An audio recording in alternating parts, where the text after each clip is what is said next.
What's up? Hey, what's going on? Hey, we're gonna get started here in just a couple minutes here. I'll play a little intro music just to kind of get things going, and then once the intro music ends, then we'll start the show. Hey, hip hop, it seems like you might have turned on the music, but muted your mic. So just going to give you a little reminder, the intro music is not being introduced.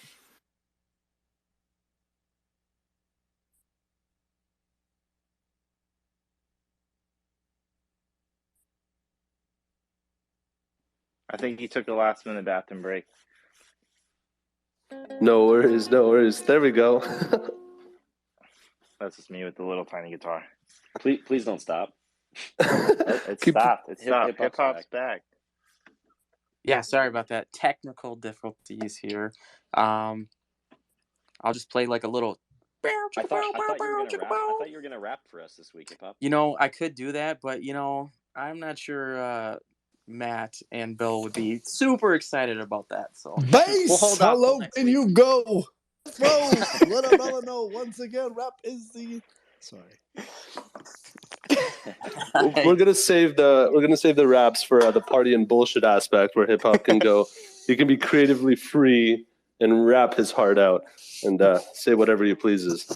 All right, so we might as well get the show started. We got our guests of honor here tonight, Matthew Lillard and the rest of the team here at Midnite Movie Club. We got Bill up here too. I believe you're on your good. How are you guys doing? We're great. Good. Supersonic. Yeah. That's awesome, man. I'm excited for tonight's spaces. Excited to hear what you guys have been building over there in your community and in your Discord. But before we get started with tonight's guest of honors, what we're going to do is just have a little weekly recap of what went on with the Hoodlums this week. And we're going to start it off by just giving a quick little introduction to what Hanging with Hoodlums is. So Hanging with Hoodlums is a weekly Twitter Spaces we have on every Wednesday at 9 p.m. Eastern, where we like to come up and talk with the Hoodlums community about what they've been building in the past week or so in the Web3 community, and at the same time bring up guests who are doing really innovative stuff in the space, and just to have an opportunity to talk to them and see where the passion came from and what they're building in their community. And as you guys can see, we have a very exciting bunch of guests tonight, and the more I hear about their community and what they're building, the more questions I have. So I hope you guys feel the same way. And keep your questions for the question and answer period at the end, where you guys can come up and ask your questions to the guests as well. So I'm just going to pass it out to my co-hosts here while they introduce themselves, and then we can do the weekly review and get the show started. Hey, what's up? I'm Sexy Sexton. I'm happy to be here. Very excited to get going. And yeah, hip hop. Yep, and I'm Hip Hop, and this is Hanging with Hoodlums. The show is designed to bring communities together, to introduce new, innovative, and interesting people to our communities, and just kind of share and get together, and just share knowledge. Yeah, and speaking of innovative communities, we got a quick recap briefly of the LUM happenings this week.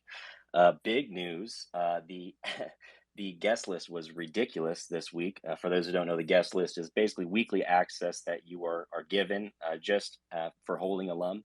There's only 5K LUMs, so you can imagine it's a little bit easier to cater to 5,000 than like a Top Shot where you've got hundreds of thousands. So this is just a little snippet of the utility that you'll be getting every week going forward. But this week we've got concerts in Vegas with Nightmare, Loud Luxury, Steve Aoki, Benny Benassi, Black Coffee, Illenium. Ridiculous. In Boston, there's Two Friends, Joris Vorn, and Alan Walker. And then in DC, we've got Alesso. Miami, we've got EDX. And also in DC, we've got Camel Fat, Green Velvet, and Will Clark. So hopefully those names all mean things to you. Some of them mean things to me and some of them don't, but I'm sure that's, a little bit of everything for everybody. So that's what we're all about. Camel Fat is very close to my heart. Well, there you go. Well, if you got a LUM, you can go see them for free. So amazing. A little taste. In addition, we beat the rest of the Flow community to basketball game access. So Memphis Grizzlies at Minnesota Timberwolves, February 24th. You can get a ticket and a +1 if you hold alum. You got to enter to win. Should be only a few entries, I'm sure, so you got a good shot. And then LA Clippers at Houston Rockets, February 27th. So if you're near those cities, you got a good chance of getting some free tickets to a game, and they're not nosebleeds, so Braden can expound on that, I'm sure.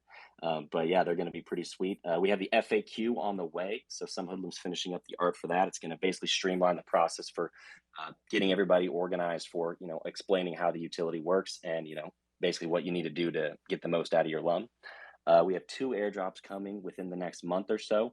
One of them is going to be a surprise. I can't spill any tea on it. I'm sure maybe you'll get some tea from Braden later. Who knows, if you ask him really nicely. I know he's got a soft spot for everybody in here. So we'll see if we can get him flowing later on. And the other one is going to be our guitar airdrop, which we've been talking about for a while. Final thing, Nifty Drop is still open and is the cheapest entry to LUM access at $9.99 on Nifty Gateway. So go get one now. There's some Hoodlums original catalog of work, basically from the beginning of his art to now. So own a piece of history. That being said, I'll shut up now and let Maz take it away. Awesome. That was a great summary in what's happening with the Hoodlums in the past week. And the utility is insane. Then the names up there, the EDM names are amazing. Unfortunately, I'm in Canada, so I can't enjoy any of that because we're still locked up. But hopefully we'll get some of those events coming up soon. I know Braden's working super hard. And before we transition to the actual interview, we have some Hoodlum up here who, the artist, the man behind the whole mission, who's just going to say a few words. How you doing, boss? Yeah. Hello. Can you hear me all right? Yes, sir. Awesome. Yeah. Well, again, it means so much to the corporate side of, this project, Hoodlums, when it comes to me and Sturdy Exchange, to have such an amazing community that, again, you guys just came up with this idea to do Hanging with Hoodlums. We've been really honored. And I never really thought in my humble artist career that we would have, people doing things, for the community. It's always been kind of a lonesome journey. So again, the community and doing all the utility that me and Braden provide is a small thank you to the love that we get back. And doing these one-of-one upgrades of the VIP Hoodlums for those who purchased those, getting deep into those, and it's been really fun to do that as well. So yeah, that's it. That's awesome. Thanks for coming up here. Like you said, this is just something we created out of the community, something small. We just like to have fun, hang with the Hoodlums, and here we are now speaking with Shaggy and someone who has. we're talking. Sorry, sorry, Maz. I was going to do this, but I mean, yeah, go for SLC Punk changed my life as an artist. My brother was really was having a tough time, and I showed him SLC Punk, and it really it hit him in such a way, and me as well. And yeah, I mean, just again, thank you for being such an amazing part of it. I love that rant in the mall. It really hits home. From being from a small town, and I'm sure you've heard that before, but yeah, it's really cool. Well, yeah, so I have heard that before, and I will tell you that every time I hear it, it means the world to me because I was that kid, right? I mean, to me, I was an obese teenager with a severe learning disability. I was transplanted from Detroit to Orange County, California. I, had braces and glasses, and I was lost, and I found acting. And it kind of changed my life. And so I think that movie, I think SLC Punk, has that same kind of effect, right? I mean, for me, it was acting. For you, it was art. But for some kids, that movie impacts them in a way that is sort of is profound. I mean, I've had multiple experiences in my life because I go to conventions and I engage with people. I like people. I like fans. I hug everyone that comes to my table. I don't care. Gay, straight, overweight, drug addicts, wherever you're at in your life, I will hold you and hug you and say hi. And, it's amazing the power that movie's had on people's lives. And so I respect its power and, it's humbling and I appreciate it when you say things like that. So thanks, man. Awesome. Cool. And then one last thing. I mean, of course, the fashion in Hackers is next level. Really one of my favorite movies. So again, thank you for coming here, and it's humbling to be a part of this process. And I'm excited to listen and let Moz take it from here. Oh, thanks, man. Yeah, that was really kind. Thank you so much, and thank you for having us. We're not here without you and your art, and so we're humbled to be here. So thanks for having us. Awesome.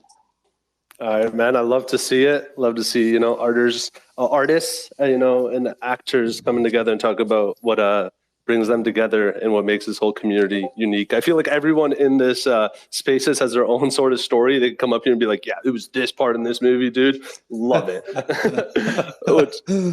Yeah, for me, that was Shaggy, but we'll talk about that a little bit later. Let's get the real party started. So I'm going to start off with just introducing our guests.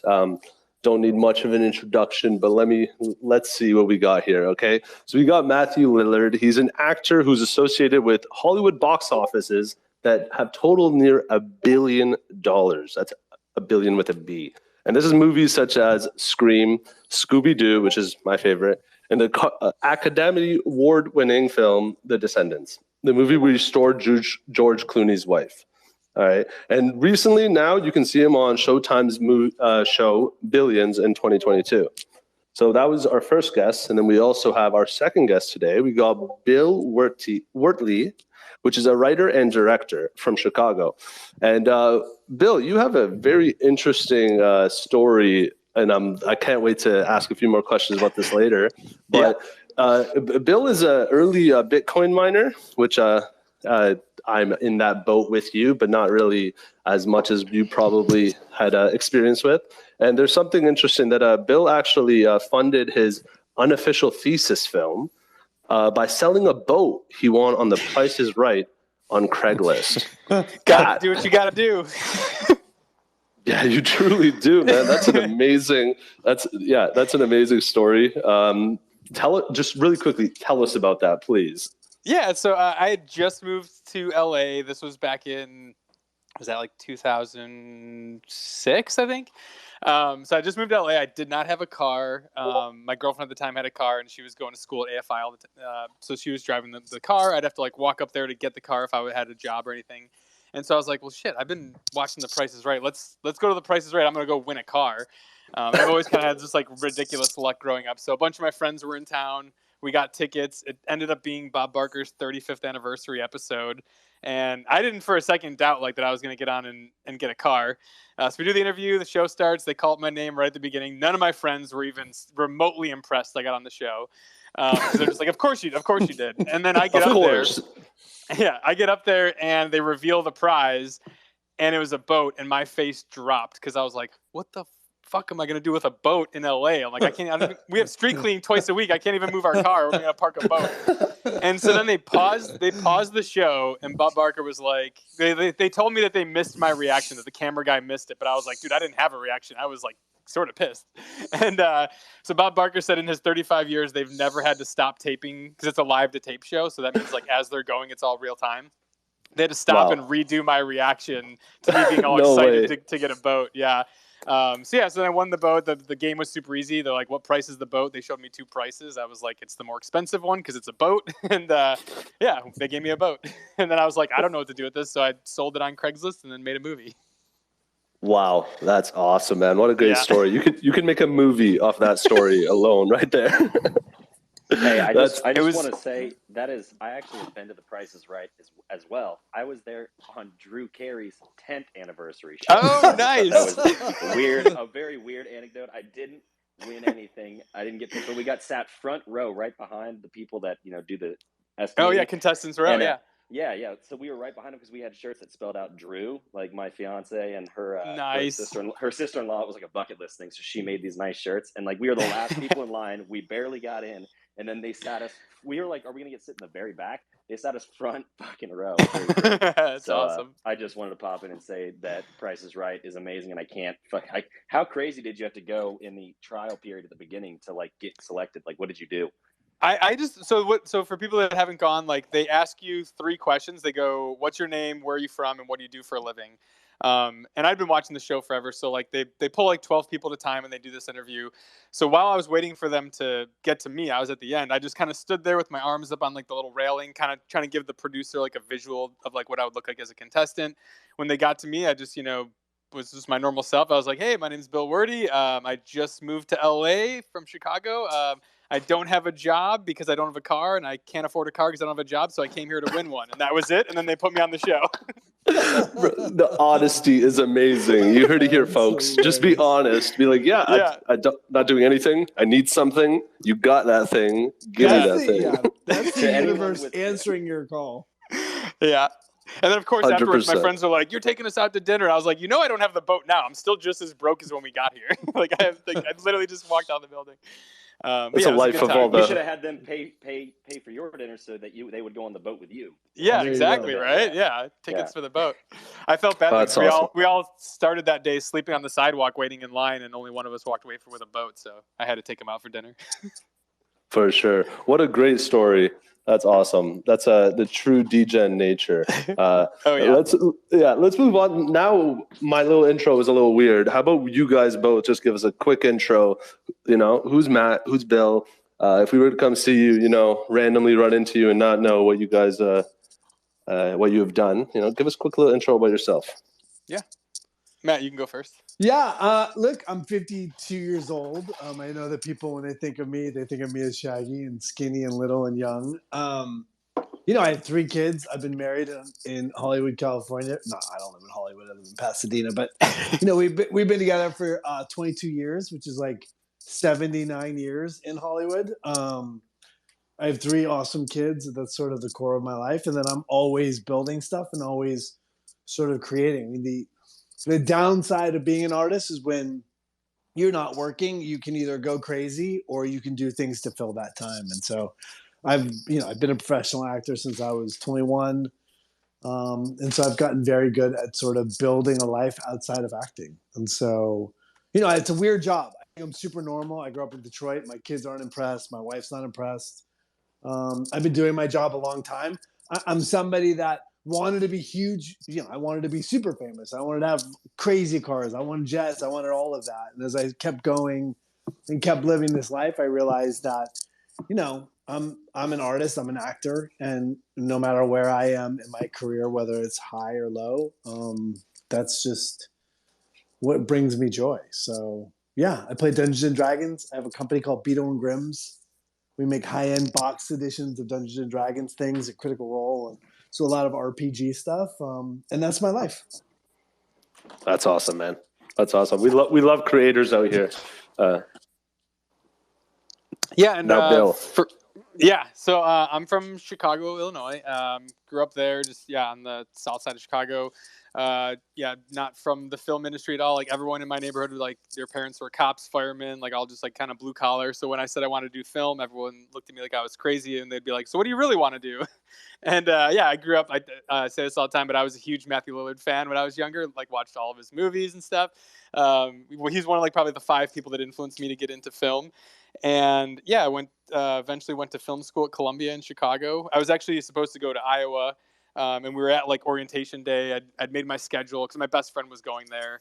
And I was just like, you know what? All these classes are not anything I'm interested in. No one can tell me anything about the film school here. So I told my parents, I'm like, I think I want to go to Columbia instead. And that school didn't start for another month, and I'd also got accepted. So they were totally cool with it. I pulled out. I kind of abandoned my friend there and went on to go to Columbia and went to film school.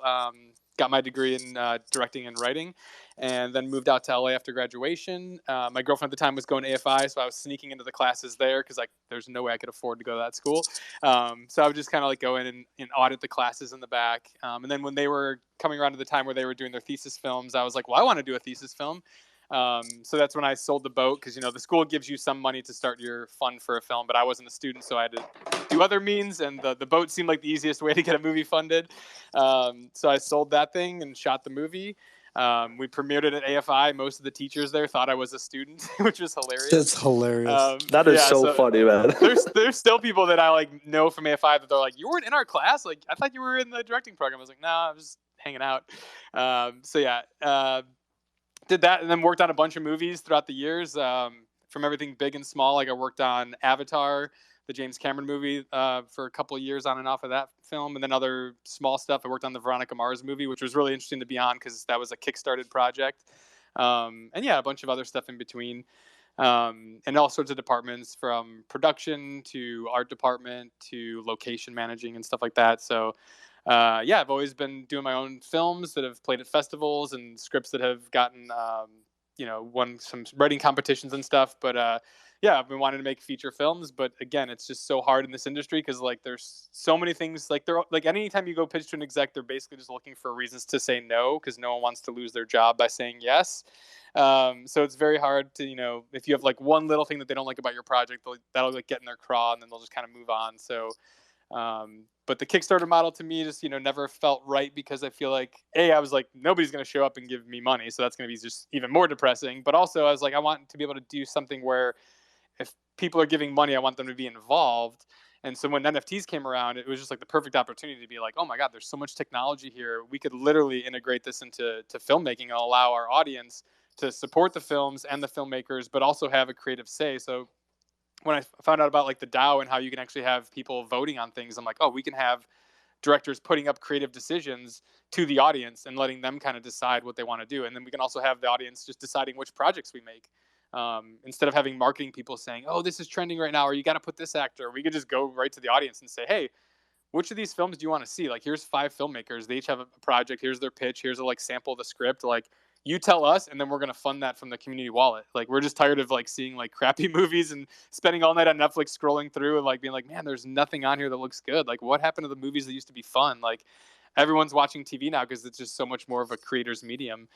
So we kind of want to get back to film being a creator's medium and bring the audience along for the ride and build a strong community behind it. That's awesome, man. That's exactly what I think we need in the film environment or like the film industry. I was big on films and stuff growing up. Watched a lot of I'm gonna be honest, I think I watched that Scooby-Doo movie I think like 10 times. There you go. It was such a great movie. But yeah, but now it's like movies and like the shows are a lot more entertaining than the movies, and I didn't know why before, but the way you explain it and the way in your guys's your white paper, you guys explain it, is that because the decisions are actually determined by the marketing team and what's hip and trendy, the creative is actually not able to, show off what they're actually trying to convey. And I think this is like the inevitable transition to allow creators to create what they want to create. So that's awesome. Thank you for that introduction. You sort of, you weren't supposed to be here, but you wanted to be here and you went and got what you wanted.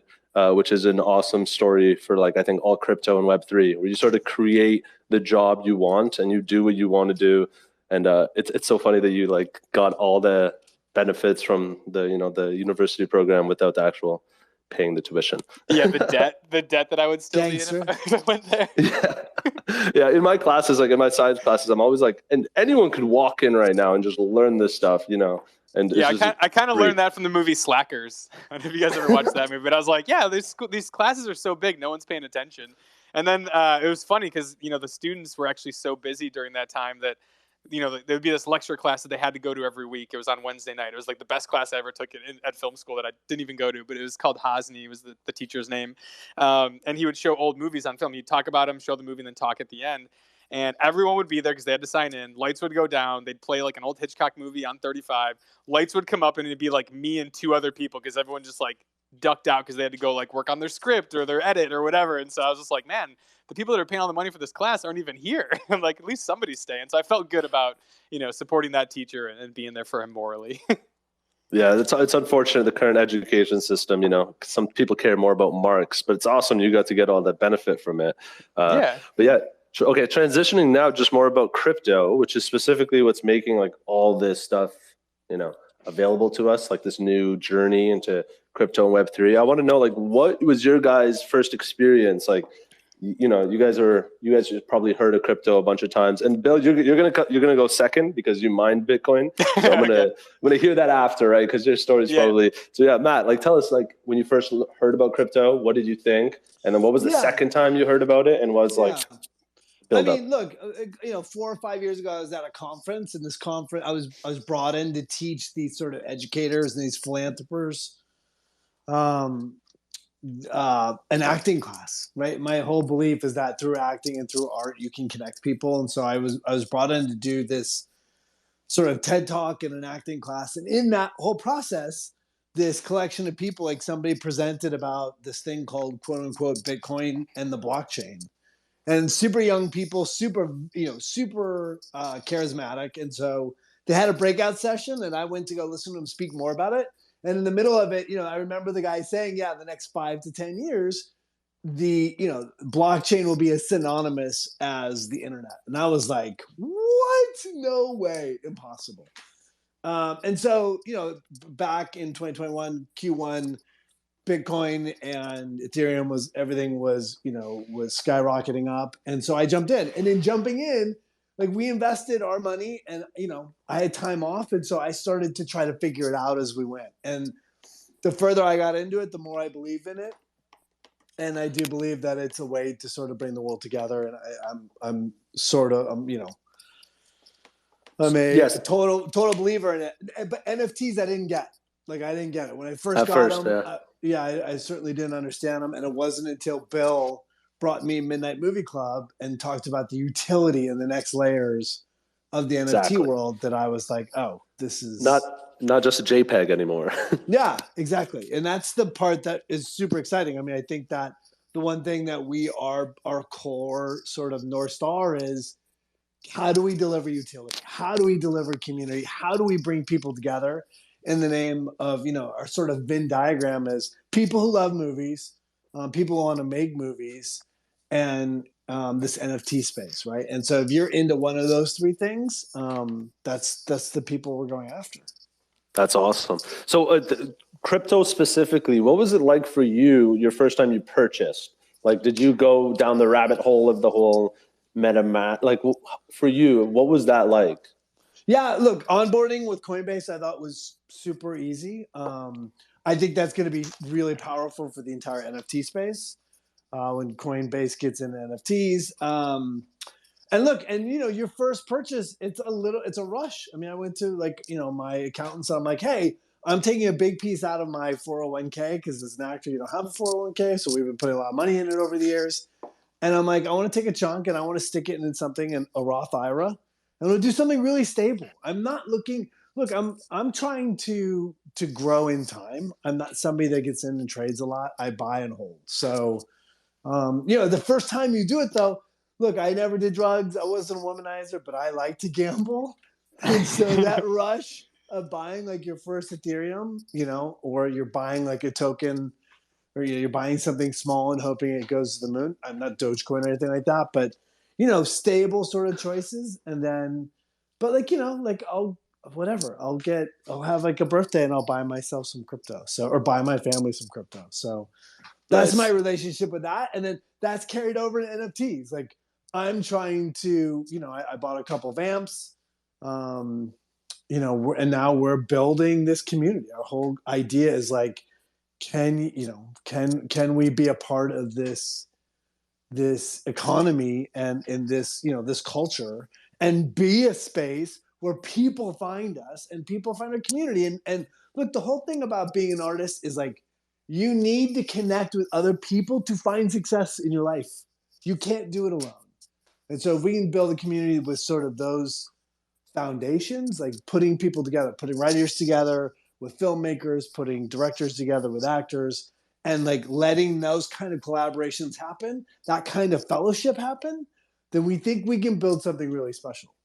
That's the idea.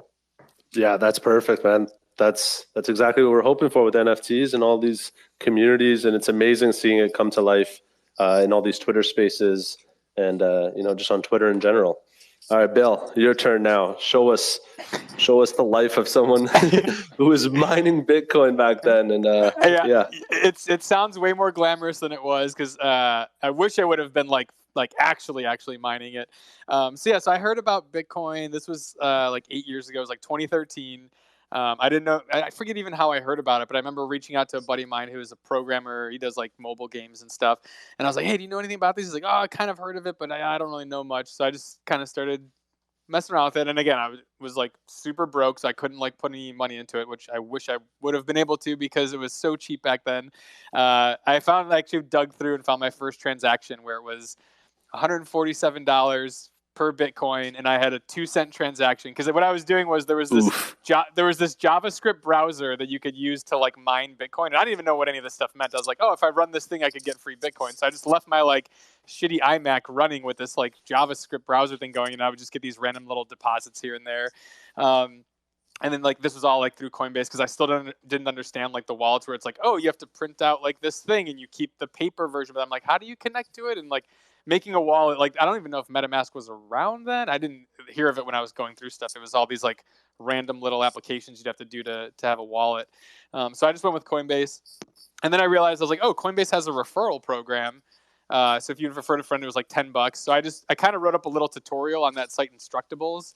And I just was like, hey, here's how you like open a crypto wallet and get started, you know, with Bitcoin and stuff. So I made a little tutorial and just used my referral link. And actually, I just left that online. And every like once in a while, I'd get an email like, hey, you just earned $10 from Coinbase, $10 referral, $10 referral. So I was like, okay, cool. And then eventually that kind of like built up to a nice little amount. But yeah, if I would have really like went all in and like built like a whole mining rig and stuff, I'd probably be doing a lot better. But it got to the point where I was like, I think I'm spending more on electricity to run this computer overnight than I'm actually like pulling in. So I'm going to leave that to the professionals. And I left my little referral thing up, and that kind of got me into that. But then I heard about NFTs like, early last year, like everybody else did when it started blowing up. And I was like kind of confused about it. And I have sort of this like blog that I write for, like that just has like different, like the way I was just kind of using it to keep track of my trades and like how I was trading. And then people started kind of following it, which was cool. And I was like, I'm going to write an article on NFTs because that kind of helps me learn about stuff if I have to explain it like simply. So I just kind of like dug in, read everything, kind of translating it to layman's terms, and then writing it out. I use a lot of metaphors and comparisons and stuff to make it easy to digest. But I still kind of sat on it. And it wasn't until like around September, my buddy who I do a lot of trading stuff with, he's like, yeah, I bought an NFT. I bought like these like panda things. I was like, what? And I was kind of looking at him, and I got a little bit of the FOMO. I was like, well, if he's doing it, maybe I should get one. But I was like, I have no connection to this panda project. So I was scrolling through. I was on Reddit because I didn't know where else to go look for NFTs. I mean, I knew of OpenSea because, again, in March, I created a couple just as a test, like, the OpenSea gasless ones that you can create. Because my friend and I, we made a viral video. I don't know if any of you have seen this. There's like a video like magician sells weed to the cops. We made this video that blew up. So I was like, oh, maybe we'll make some NFTs for that and see if we could fund some new episodes. And I didn't know like how to promote them or anything. I just made them, let them sit there. Nothing happened. So months later on Reddit, I saw the Sneaky Vampire Syndicate ad, and I was like, oh shit, like vampires. I'm into horror stuff. So I dug into their project. I was like, oh wow, they're actually making a video game. So there's more than just like the JPEG. And that sort of turned me on to utility. So got into their Discord. I, just grinded out. I did like a bunch of like entries for the art contest and got picked for the whitelist. And that was my first NFT. And then after that kind of got my gears turning of like, how can I turn this like utility thing? Like, how can I do this to like fund movies for independent filmmakers? And that's where I started kind of piecing together the ideas that became the Midnite Movie Club. And once I had that sort of like laid out, I was like building the site, working on the white paper, and I reached out to Lillard, and I just sent him an email, and I was like, yo, like, I'd love to talk to you about this project I'm working on. It's about NFTs. And he was like, dude, yes, tomorrow morning, coffee. And then we met up. That was December 21st. And now here we are almost 2 months later, and we have our own NFT project. We're now we talk to each other. Now we talk to each other 100 times a day. It's crazy. Yeah. And look, it's been crazy. I mean, look, we're trying to do something that just hasn't really been done. We're trying to build it organically. I mean, I'm not using my Twitter space because I didn't tweet about this because every time I tweet about it, I get a gazillion people kicking me in the face, and I still have to make money, which is one of the side effects of being doxxed, right? Because people are like, they have somebody to direct their hatred at, and it's me. And so I'm like, I gotta, my first couple tweets, I'm like, oh, everyone loves me. I'm Shaggy, for God's sakes. Fuck, you can't hate me. And then cut to, just the amount of vitriol that comes back. We just made a decision to do this to sort of raise our community in an organic way. And so, I mean, I see OG out there. I was just looking at my phone. OG's out there. We have our community manager who's out there who's like, the dude's crushing it. He's out there trying to put things together. in and out, like every single day we're like reaching out and we're picking up momentum. We got all kinds of spaces. We got all kinds of collabs with people. So it's really exciting, but it's like anything else. If you knew how hard it was going in, I may have had second thoughts. But I just want to chime in. I will say I have noticed it is insane the backlash, Matt, you in particular have gotten for being involved in any way with NFTs. It's crazy. It's mind numbing a little bit, and I think it kind of reminds me, I mean, everybody makes this kind of comparison, but it's kind of funny because it's like these are the people that back in the day when the internet was getting started, they probably would have like not even given it a second worth of thought. Right. And now they're using the internet to bash Web3 and NFTs. And it's just the cycle repeating. I mean, history rhymes, right? So it is what it is. Obviously, you're a celebrity. So, I mean, you've dealt with hate and, well, you're actually pretty damn beloved. So I know. Maybe you haven't. That's been the crazy thing. It's so surprising. Yeah, it's such a weird dynamic. But I think it just shows you, we're in that stage with the NFTs right now where we're just still in that kind of like almost like a teenager stage where people know about it. It's starting to mature, but there's so many people that are still on the outside looking in, just like not understanding it at all. And they just hate it. And I listen, don't know why. And at the beginning, I was trying to engage each person individually. Like on Beano and Grimm stuff, like if we do something with Beano and Grimm's, I'll jump on a Reddit post, I'll jump on a YouTube post, and I will answer people directly for like hours. Because my whole thing is like, our name's on it, dude. I'm authentic. I'm here. I'm here for a reason. I'm here because I believe in it. Right. I'm not here trying to rip people off. Well, that's the thing. That's like, the last thing I'm NFT, gonna do. It's like people see NFT and they like their brains break. Like they can't get past that at all. Like utility, they don't even try to begin to explain it because utility is really going to be the bridging of gaps between the real world and NFTs. I mean, obviously we're all bullish on Lums and you heard about the utility that they're offering, but I mean, that is what's going to get people to like, okay, you've got my curiosity. Now you've got my attention. Yeah. You know what I mean? So, and you've got such a specific audience too, with only like, 5 mint. I mean, that's not like you're trying to sell 100,000 of these. You've got an audience you're catering to, and I don't know why people can't just fucking mind their own business. Like, well, that is the amount of time. What do they say to you? Are they just mad? They say, "Why are you doing NFT? Why are you scamming people?" Is that it? Like, I don't understand. Bro, well, are you sitting down? Because I could go for 20 minutes because I read them all. No, here's the thing. So, the fact that I'm single-handedly destroying the earth is one that, and I agree. Look, mining. News to you, right? That's news to you. But like, look, it's all changing. It's not like the community doesn't see the cost of the blockchain. But it's changing. Like things are getting better all the time. Like to go out and just, kill the technology because right now it's not the most efficient it can be would be wrong. And we're about to move into, the merge. And so it's all getting better, but it's the fact that you're creating scarcity just to sell things. It's the idea that it's a Ponzi scheme. That people are like, I am shilling. Like on behalf of somebody else, like they think, you're just taking money. It's essentially a full-time job. Yes, and dude, and we're also like, that's what people don't get. They think you're just pumping something out, like you're printing money. Yeah, exactly. Yeah, that's important to note too. Really quick, that's just important to note too. Like Matt's not just slapping his name on this and then like being like, hey, call me when you have the money. Like he's there every day, like in the chat. Like we're again 1 million phone calls a day, like planning this stuff out. So. He's very, very involved. Yeah, I want to renegotiate my contract. I want to renegotiate because we're grinding. Yeah. We're grinding. We love what y'all are doing, and don't let the haters stop you ever. Period.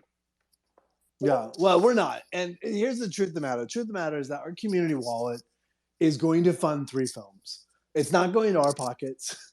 Like we're going off to make movies. So. We'll just prove them wrong. At the end of the day, that's it. I mean, at the end of the day, and this is what Bill and I say all the time, it's like there's no amount of talk that I can do that will have the same impact as showing you. And so 100%. I'll show you what we're doing. And, after the 3rd movie, you look at us and be like, oh, you're ripping us off. Then you can sell your NFT. Hey, if nothing else, any publicity is good publicity. Everybody knows that you've got an NFT. Whether they're happy about it or not, everybody knows. And people that tweet about it are loud, but then everybody sees it and they say, "Oh shit, Matthew Lillard's got an NFT." Like, that's sick. Yeah. So I think it's almost like free advertising, but like you kind of have to take the heat on the front end. I don't know. Yeah, we're not. I mean, that's the thing. So at some point it got so bad, my manager was like, "Hey, you may want to take that down," and so I did. So I took it down. And going back to our plan is to build authentically. Spaces like this are like hugely impactful for us. I mean, if everyone in this space hears our story and gets turned on by what we're doing and goes out and tells 10 people, well, then we don't need my Twitter space and I can still feed my kids, right? Because Twitter is like how I can't get canceled, because if I get canceled, I've got a life to live. So look, so spaces like this, collabs like this are huge for us. So we're super grateful to be here, and because it makes a difference. It makes a difference on our trajectory. Yeah, we appreciate you coming up and talking to us. I feel like this was when I first talked to you and like you told me about all this hate. I was like, well, this is exactly why we want to do these Twitter spaces. We want people to come up here and see what you guys are creating and see that this isn't a rug pull. But this is what is expected whenever you have new emerging technology in a society where people don't understand it. People are going to question it and be skeptical at first, which is good. Skepticism is good at first, but like you said, after you perform and actually, pump out these movies, then make an opinion on it, and then we'll see how you really feel. And that's how, I feel like that's how the Hoodlums have also been operating. We were sort of saying all this stuff in early December, oh shit, the boys are working hard. Wait till we actually announce this. And a lot of people are just skepticism. It's like, okay, it's fine. Just wait until we get started and then you can judge us. And now people are like, oh shit, what's going on? It's like, no, we're still working on it. So the skepticism, it's going to come. And hopefully, we're going to prove them all wrong. So, that was a great transition, Bill, onto what we're here to talk about, which is your guys' NFTs. So I want you to just tell me quick little elevator pitch on what Midnite Movie Club is, and then I'll ask us a few more specific questions on the mint and all that good fun stuff. Yeah, absolutely. So the club is basically, like you said, is a club membership. We have sort of three facets of it. I already kind of touched on the filmmaking side, where people can vote on various aspects of the films. We also want to try to involve our community in the making of those films. So if we're filming in a city and you're local and you want to work in art department or shadow director, whatever you're interested in, we want to bring those people on to the set to actually work and get experience doing film. Because again, me and Matt don't actually come from film backgrounds. We both grew up in the Midwest. Our families were not in entertainment at all, and we just kind of worked our way up, starting as movie extras. So we want to be able to give those opportunities to other people. The other aspect is the community. We're trying to build a really strong community where filmmakers and film lovers can gather. People can trade scripts. They can trade rough cuts of films and get notes and feedback from each other. People can start filming putting together film groups. So if you have people in your area and this person has a camera and you're an actor and you have this person has audio equipment, you guys can kind of link up and start making films that we can then showcase and do little mini film festivals within the community. And then the other side, I know you heard about how my school adventures. Well, that kind of inspired us to do the night school, which is going to be sort of our filmmaking kind of masterclass thing, where we're going to be posting various tutorials and videos about different filmmaking processes, more stuff that, a lot of that's on YouTube already, but we want to post things that are a little harder to come by, how do you do a schedule? How do you do a budget? We're going to be doing AMAs that'll have industry professionals on. So you'll be able to talk to agents, managers, producers, directors. We're going to try to get as many people as possible so that our community can have access to people that are in Hollywood, even no matter where you're at in the world. We just want to give as much utility and try to help out the next generation of filmmakers however we can. So those are our big three points. Hope that was long. That was a long elevator ride, but we're at the top now. It was, but we should go back on that elevator ride because that is some exciting stuff. Wow. Yeah. So that's all. If you guys want a well-explained version of all this, it's on their white paper on their website. It's amazing. Yeah, so that's what the overall is. 5,555 NFTs on Ethereum. So this is going to be all through the MetaMask. Okay, so just to give you a little heads up, our community is from the Flow blockchain. And we're mostly from like the NBA Top Shot community, where it was like a seamless interaction. We're not really using OpenSea as much. Obviously, we have a variety. Like since then, we've evolved. So go through the process of like what minting would be like, minting one of these NFTs. So take us through that. Yeah, so basically it starts with having your wallet set up. So you'll have a MetaMask wallet, which is like a Chrome browser extension. And then you basically will go to the minting page. You'll connect your wallet to that minting page. And then you have to have your wallet funded. So you'll be putting Ethereum in there before all of this. And then basically you'll go onto the website and click how many you want. It's kind of like doing any other digital purchase from that point on, where you click like, I want to mint 1, 2, 3, 4, whatever it is. Click mint. It'll pop up with a little window that'll show you your transaction. It'll show you what the current gas fee is. And gas, the easiest way to think of gas is it's the transaction fee. Like when you use your credit card and it's like, hey, the gas station's going to charge you 50 cents to use your card. Do you want to use it? That's basically what gas is, but the price fluctuates based on how busy the network is. So if the network's really busy, gas could be really high. If the network's pretty chill, it can be somewhat lower. Gas has obviously been a big issue lately because, you know, it's kind of come down recently, but for a while there it was like ridiculously high for a long period of time. But then, yeah, so after you do the minting process, you put your transaction through, it goes out to the blockchain, gets processed, and then once that's confirmed, the NFT will be delivered to your wallet. The NFT will originally be just a placeholder graphic. Think of it like when you buy a pack of baseball cards and you don't know what you have. And then eventually, after we sell everything out, we'll do a reveal day, which all the NFTs get revealed, which means the metadata gets switched over. So you'll see your individual NFT. And that's kind of like opening the pack of baseball cards, and you can actually see what you have. And yeah, then from there, we're going to have, you know, the ways to verify that you're a holder in our Discord, so you get access to the members chat and all the other sort of events and features and content that we were talking about earlier. And that'll be what you use for the DAO as well to vote on all the different issues that we put up.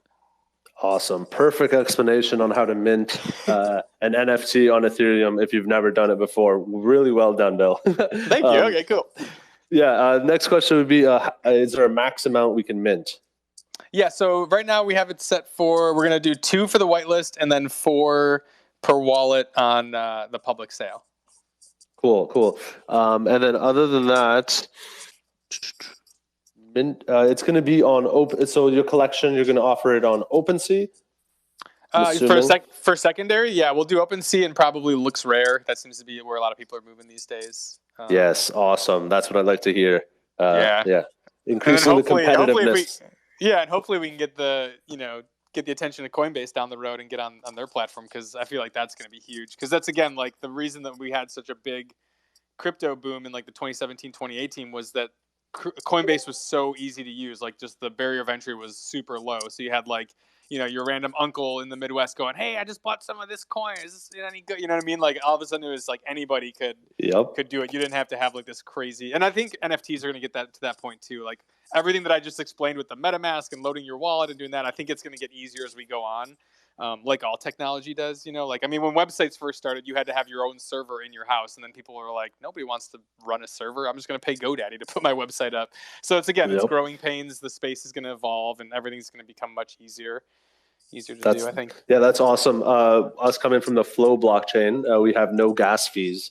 And we also have, they have like easy credit card integration. So after the spaces, for all the new people who want to join the Hoodlums, you go to sturdy.exchange and you could purchase with a credit card, which is easily done on like the Flow blockchain. And obviously we accept Ethereum and Bitcoin and all that good stuff too. Awesome. So now the final question, what everyone's asking is, how much are you asking for this mint? Yeah, which I know the answer to, but we haven't set an ETH price yet, but our mint price, we want it to be $400. The reason we haven't set the ETH price is we're waiting to see like when it fluctuates. So we don't want to like set the price. You know, people early on like we're like, you need to set a price right now. You need to set this price immediately. And we're like, dude, ETH is at like an all-time low. If we set the price now and mint in a month and it goes back up, people are gonna be like, you said it was gonna be $400. Why the hell is it $600-$700 for this NFT? So I really like how you guys did that. You guys on your Discord says 400 USD. ETH will be determined at the time of, which is like, you guys are really paying attention to what the consumer will have to worry about. Well, I mean, it's our community. We want to make sure that they're taken care of and like people can plan accordingly. Like if we give an ETH price, that's a moving target, where if someone's trying to save up to join, it's like they're constantly going up and down. Whereas if we say, hey, this is the price, we're going to get as close to that price by setting the contract when like we're ready to mint, then they actually have more realistic expectations of like what they need to put aside for it. Yeah, one of the cool things about my early sort of tweeting and in like public engagement is that we got a lot of people that were fans of mine from whatever and made their way onto our Discord and have stayed. I mean, look, our whole thing is that our Discord's open. It will always be open. We want community. We want people in there. I'm in there every day. Bill's in there every day. And even when we mint, and there'll be things that are behind the sort of the NFT wall, we'll still always keep that community open and engaged. So, so you don't have to have an NFT to enjoy our community. That's awesome. I'm glad to hear that you guys are providing a accessible mint price. I know the last week of crypto Twitter has been pretty funny, trying to see who can sell out with the wildest mint price, and it's getting up there. Some of them are insane. Yeah, it's nuts. One thing I also want to just point out, like a lot of the utility that we've been talking about, like our movie nights, trivia nights, all these little events, our fireside chats with professionals, like we've been doing that since week one. Like we've been doing all these, like we have another movie night. I know that you're probably going to be there because we're watching Scooby-Doo on Friday. So if you want to come join us and watch it for the 11th time. But yeah, we've done like our fireside chats. We brought on like my producer friend Molly Elfman to come talk with us. We've done multiple movie nights. We've done hackers trivia with the chain runners. Like we just wanted to show people like the utility that you'll be getting like in advance. Like we're like, let's just give it to them now so they can actually see what we're all about and like what it's going to be like. And yeah, it's been great. It's just, I like that like we're very utility forward and even delivering it before the project is launched so that people can know what to expect. And like our roadmap isn't, I mean, because again, it is very far away. Like it takes a while to make a movie, but we want everyone to be there every step of the way with us. So like we'll be sending pictures and doing video from the set, like, getting AMAs with the actors when like we have breaks and stuff like that. We want to like just have people seeing like what it really takes to make a movie from end to end. Because, you get a couple behind the scenes features on DVDs and Blu-rays and stuff, but this will really kind of show people like the grind of it and then see like the problems that come up, and the ways that we kind of confront them as the movie goes on. Yeah. And there are also things like, look, if there's a theme song in the movie that we need, or if there's art in the movie, or somebody's t-shirt or wardrobe, like all of that's going to be, our sort of our goal, all that will be community will be able to be engaged in that, right? So all of a sudden, we're talking to somebody who's a famous guitar player. Like he's like, dude, I want to do music for movies. I'm like, this is how this works, right? We find people in the community that are exceptional in what they do, and we try to give them a crack at the movie to be involved. So, that's our goal, is to constantly have people engaged in all facets of the process. Yeah, and kind of what Matt was saying earlier with like the t-shirt and poster thing, it's like we want like people who are all over the world, if you're a graphic designer and you're in our community, we want you to be able to like show off your craft, right? So we're going to do contests where the community can design like a t-shirt, that we need. It's a specific prop for the first movie. People can design that. We'll do a community vote. Whoever wins, that t-shirt will end up like in the movie. Same goes like, for post, we'll probably put some footage up from the film and let people cut fan trailers. We'll run some contests with that, but people can actually like then practice kind of their craft and have like, and slowly build like kind of like a resume or reel where they can say, hey, look, I kind of did art department. I did some graphics for this film, and these are the props that were on the wall, or this is a trailer I cut for this film. And we just want to be able to like help people get a leg up, because again, it's just so hard in this industry, especially if you're not from it. And I don't know if we mentioned this, we're making genre movies, right? So we're making horror movies, thrillers, we're making sci-fi films, like we're making like little badass little horror movies that should be super fun. Yeah, we want to make movies fun again. Like I just miss like the movies we grew up with, where I just would go to a movie and have a good time. And the movies were only like 90 minutes. Like I'm kind of like getting fatigued by these 2.5 hour movies. You go all the way to the theater and then you're like, shit, I should have just watched like a series at home. I could have took bathroom breaks and made snacks and stuff. Yeah, you got to read a whole like a few 2-3 books before the movie, and there's like a whole activation mid movie. Like, do you get it? Like, man, just let me have fun with the movie. It's so stressful nowadays. I've clocked it at AMC. It takes 30 minutes from when the showtime, quote unquote, your ticket time, when the movie starts. They play so many trailers and commercials and that damn Nicole Kidman ad before a movie that it takes 30 minutes for it to start. So if you're going to see a 2.5 hour movie, you're going to be there for 3 hours, and they're only going to validate you for 2 hours of parking. So you're pretty much SOL on that. That's how they get you, man. The parking. Yeah, it always is. Hey, so wait, quick question. So this Friday, you're all watching Scooby-Doo with your community? Yeah. So we're doing we could join? Yeah. So this is a collaborative event we're doing with the Doge Pound. That's why we picked Scooby-Doo. We figured the dog topic. So It's going to be running our Discord. So the way that it works, like all of our movie nights, is everybody watches at home. We'll do a countdown where we do 3, 2, 1. Everyone hits play. Scooby right now is on Netflix and HBO Max. You can also rent it on Amazon or iTunes. If you need to. But you all should own it. I mean, everyone should probably own it. Okay, and wait, I had a very specific follow-up for this question for Matt. One, how many times have you watched Scooby-Doo? And are you sick of it? Not that many. Okay, I didn't know there was one that was like really just like, I can't watch this again, guys. No. Because I've never been in a movie, but I mean, shoot, I don't know how many times you've seen it. If you had to guess, how many times have you seen Scooby-Doo? Geez, all the way through, like in one sitting. Like, if it comes on, like if I'm flipping around and it's on, I'll watch it for a few minutes just because it's your childhood, right? People make you watch it with them, right?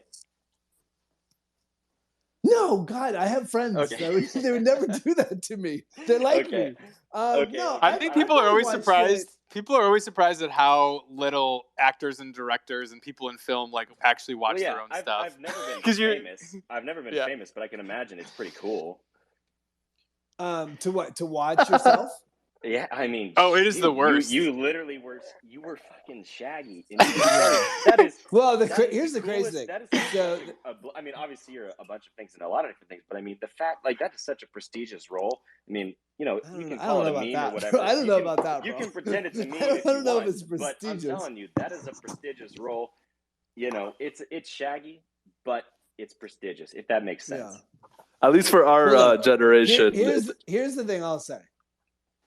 Yeah. Here's the thing I'll say about it. Look, Casey Kasem, God rest his soul, was the first Shaggy. I came along, did the movie, and said to Warner Brothers, I said, look, whenever he's done doing the voice, I would love to step in. And a couple years later, they called me. I've done it for 14 years now. No, that's not true. I've done it probably 17 years now. And now, look, the best part is I go in every week and I'll do the cartoon or I'll do a video game or I just did something for the NBA All-Star game. Like I'm always doing the voice. So I am always an ambassador to like an iconic role. And so for that, I'm super grateful. Like I love the part. I love what it means to your generation, to other kids. I mean, one of my business partner's kids she's 10 and just saw it this weekend for the first time. And she's like, that's Uncle Matt. I mean, that movie keeps getting found generation after generation. Yeah. So it's a classic. I'm proud to have it. Yeah. I'm proud to have that part, but that's great. That's it's nice to hear the perspective too, just because obviously, none of us have been in movie. Well, maybe somebody in this chat has. We got quite a few people. But now with Midnite Movie, we can all be a part of the journey of creating a movie. Absolutely. I don't know if they're going to let me act, but as you could tell, I'm quite the character. Can I just be the guy? I'll just be the guy that yells action. Yeah, you could do that. There's someone who does that. Every film needs one. It's that's cool. Hilarious. You guys crushed it with the guests this week. Matthew, everybody, Bill, you guys are amazing. I grew up watching Scooby-Doo. I grew with a single mom, so like I would be at home alone, probably watching that movie 3 times in a row. Not even kidding. I think I still own it on VHS. But I mean, I managed some Hoodlum, who's the mind behind the Hoodlums NFTs and all the other stuff we're working on. And the utility that you guys are putting into your project is something that like we wouldn't even have done NFTs if we didn't have that option to go along with it. So I just love hearing about what you're doing, and it's actually hilarious to me because some of them also created a show called Fairfax that's on Amazon Prime, and a couple weeks ago he brought the same idea you guys are telling me with what you're doing, but about doing the same thing and doing a project that we kind of create our own animated TV show instead of having to go to like an Amazon or a Hulu or a Netflix or wherever it may be and sell our idea and not really have the creative control. And I feel like in all the movies you've ever been in, you're around it in so many different ways. And, correct me if I'm wrong, but like the actors, or even no matter what your role in the film is, you never have as much say so. And like to kind of like do things through Web3 and do things through community, it's like your voice really gets to be heard the way it really never has been before, because no matter what project you're on, there's so many hands in the kitchen that's like you kind of are, you're doing a project that's might not always be 100% your vision or what necessarily you want to do, but I don't know, do you relate to that at all? Well, yeah. I mean, look, I think making a movie is super collaborative, right? If you're an artist, you can sit and paint by yourself, but to make a movie, you need 50, 100 people to carry out that dream. Everything from, craft service to the guy that rolls the cable to the guy that, points the camera, which is the great part. That community makes it great because you're like, here's my vision.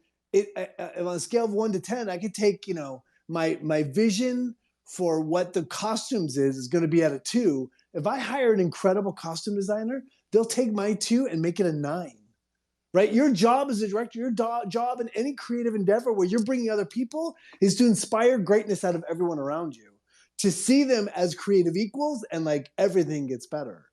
And so the problem is that you're an actor. When you're an actor on a movie, you can only take your part up. Everything else is out of your hands. I mean, Kathleen Turner said to me, the only power you have in Hollywood is the power of yes and no. Because once you say yes, you have no power. Because you just become a piece of the storytelling instead of the storyteller. And even the storyteller doesn't have that chance. But look, I mean, we think it's exciting because we think that the more people, the people in the audience, if you love movies and you can be actively involved in multiple movies, if you can, read first versions of scripts and give notes, if you took an acting class with me and we walked through acting, or we, sat and watched movies like Bill did back at AFI, and then talked about the movie with the director before and then after. I mean, that's all communal, and that's all this sort of stuff that makes the internet incredible, because you can be anywhere in the world and engage in that community. You guys are really pioneering this space. There's been like a couple other ones, like I don't remember who was the actor behind it, if it was Mila Kunis or Ashton Kutcher, or who it was, but there was a project. Stoner Cuts, exactly. It was already done, like the project was already done, and it was more just released to the community.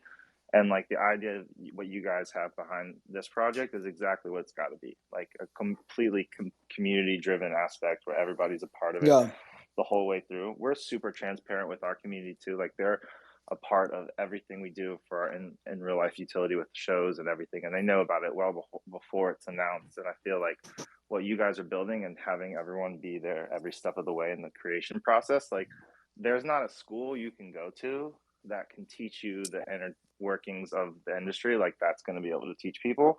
And that's not even like what people are profiting off of. That's just knowledge, which you can't put a price on. Yeah, I mean, look, I'll tell you the truth. I mean, as we're grinding this thing out and like bringing this thing to life, it's hard. It's hard to see. We were talking about this week, like all these high-end projects that are getting 100,000 people in their Discord and they're clamoring for whitelists. And here we are, we're 5 weeks in, and we've got a really steady community and we're picking up speed, but it's like, I don't know. And what do you guys, what is the difference between getting hot and getting on people's radars and really seeing a demand in the space and just a slow build?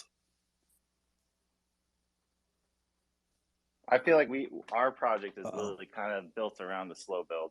And I feel like we have like the concerts and in real life utility that we provide is definitely greater than any project out there. And I don't like to toot my own horn, but when it comes to like getting to go to live events, there's nobody doing it like us. But we're not shilling it out there to people. We're not hiring PR.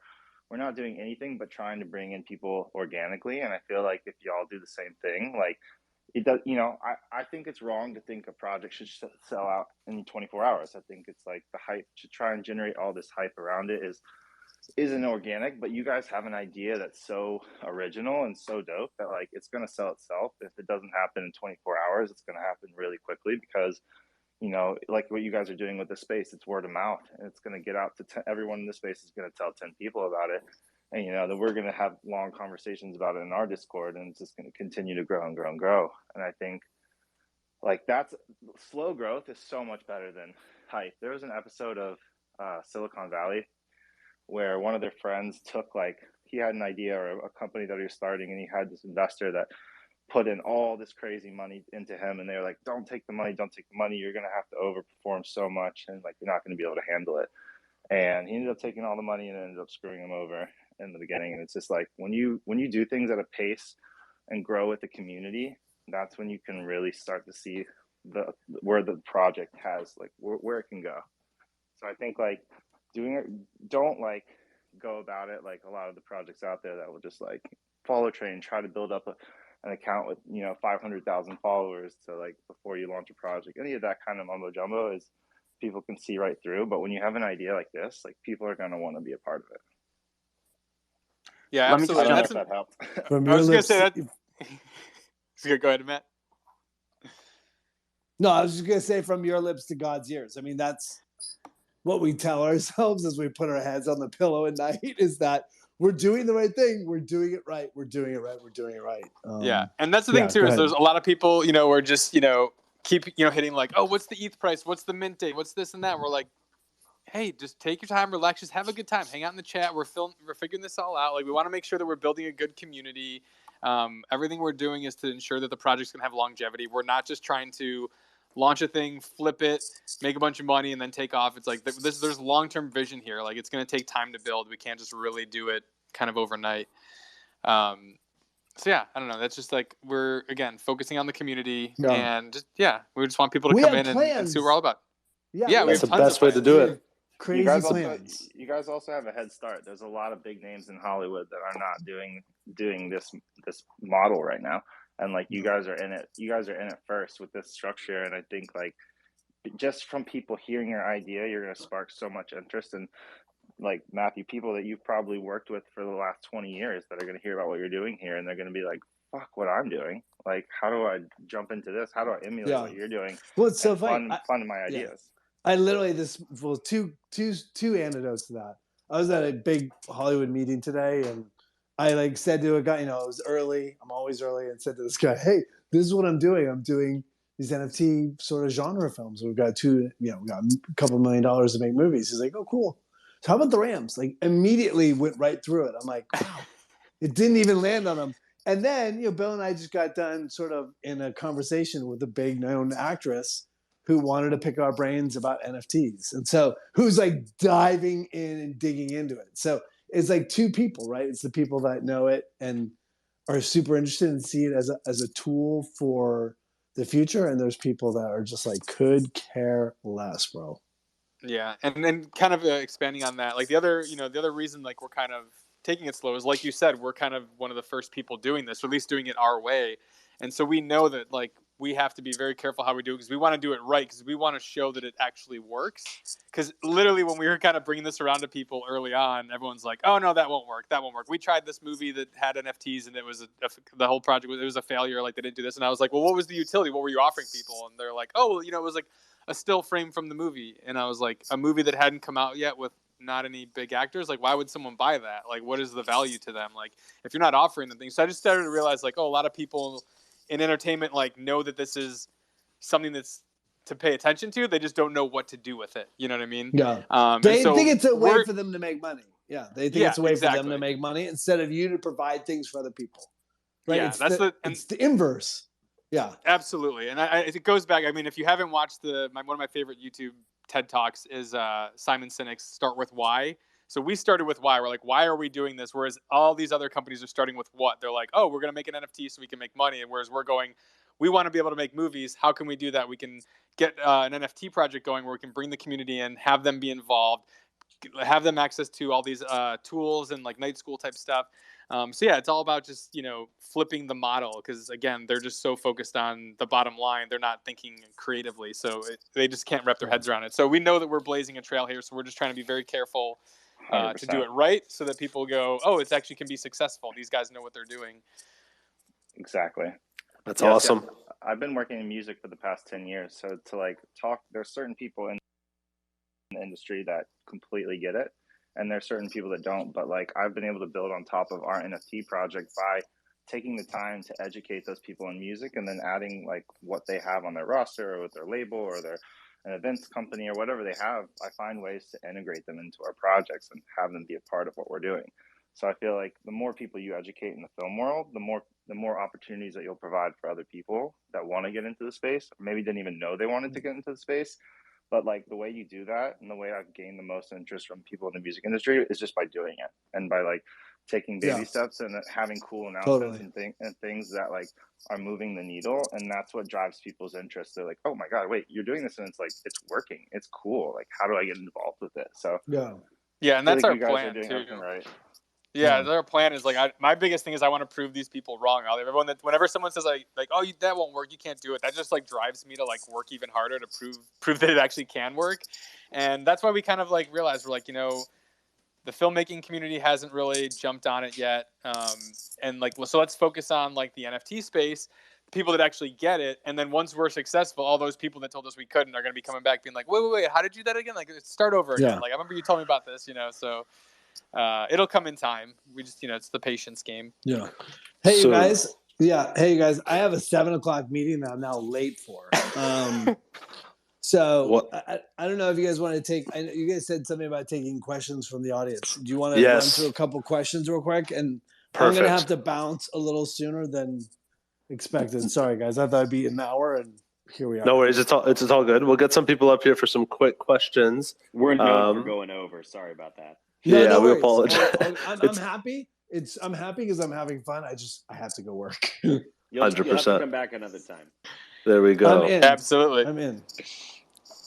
Awesome. So we're going to get the ledges coming up here. For everyone else who actually wants to ask a question, I know it takes a while to come up here. Just DM me a question and I will ask on your behalf. We'll also try to get you up here just to make it quicker.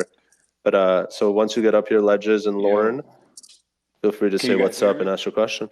Can you? Yeah. Hey, what's up, sir? What's up, man? So I'm originally from Lansing, actually, and I moved to Chicago in like 2007, and a bunch of Columbia College kids and shit. And now I live out here in LA in like Highland Park, Eagle Rock area. But specifically when it comes to the NFT thing that you guys are doing, I was wondering if you had a plan to try to equalize the pay gap between different departments. You know how like some departments, like if they're more female run, like they have smaller budgets and like they get paid less than other departments. Are you guys going to be able to equalize the pay gap going forward with this new model, or is it going to be? Well, that's here's the thing. I mean, great question. Absolutely. I was going to say, I mean, like we've already been building the budget, and we don't look at, you know, okay, we think this department's going to be female or whatever. We have a budget, and we have the rates, and whether it's a man or woman, they're not going to get treated differently. Yeah, I'm not specifically for how much we pay them. Saying it was because of gender, but I'm just saying certain departments that seem to be more female run have smaller budgets and smaller paychecks. You know what I mean? That's interesting. Yeah. Look, I mean, we've talked about diversity. We've definitely talked about diversity. Yeah, cost of departments. No, yeah, I don't know. We haven't really talked about that, really. Yeah, I mean, for we've talked a lot about diversity, making sure we're hiring LGBTQ. Yeah, go ahead. Yeah, and we've also, because we already have some people that tick those boxes of crew that we've hired or I've been talking to about hiring.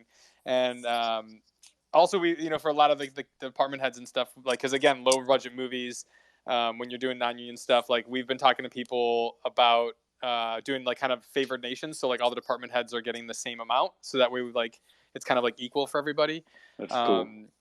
Yeah, so it's like I don't know. I feel like people need to get paid what they're worth. Again, we're making small movies, so it's always difficult when you're competing with these big budget, you know, the other movies options that people have. It's like, oh, I can go work on the Marvel movie, or I can go work on this like small project, and sometimes that's hard for them to turn down. But we're trying to make it as appealing and you know, fun for everyone. That's a big thing too. Is like I just have a big no assholes policy, so I'm always about like, is this a cool person that I want to spend the next like couple of weeks with? Because if not, like we can find someone else. Like that's like cool. That's a good policy.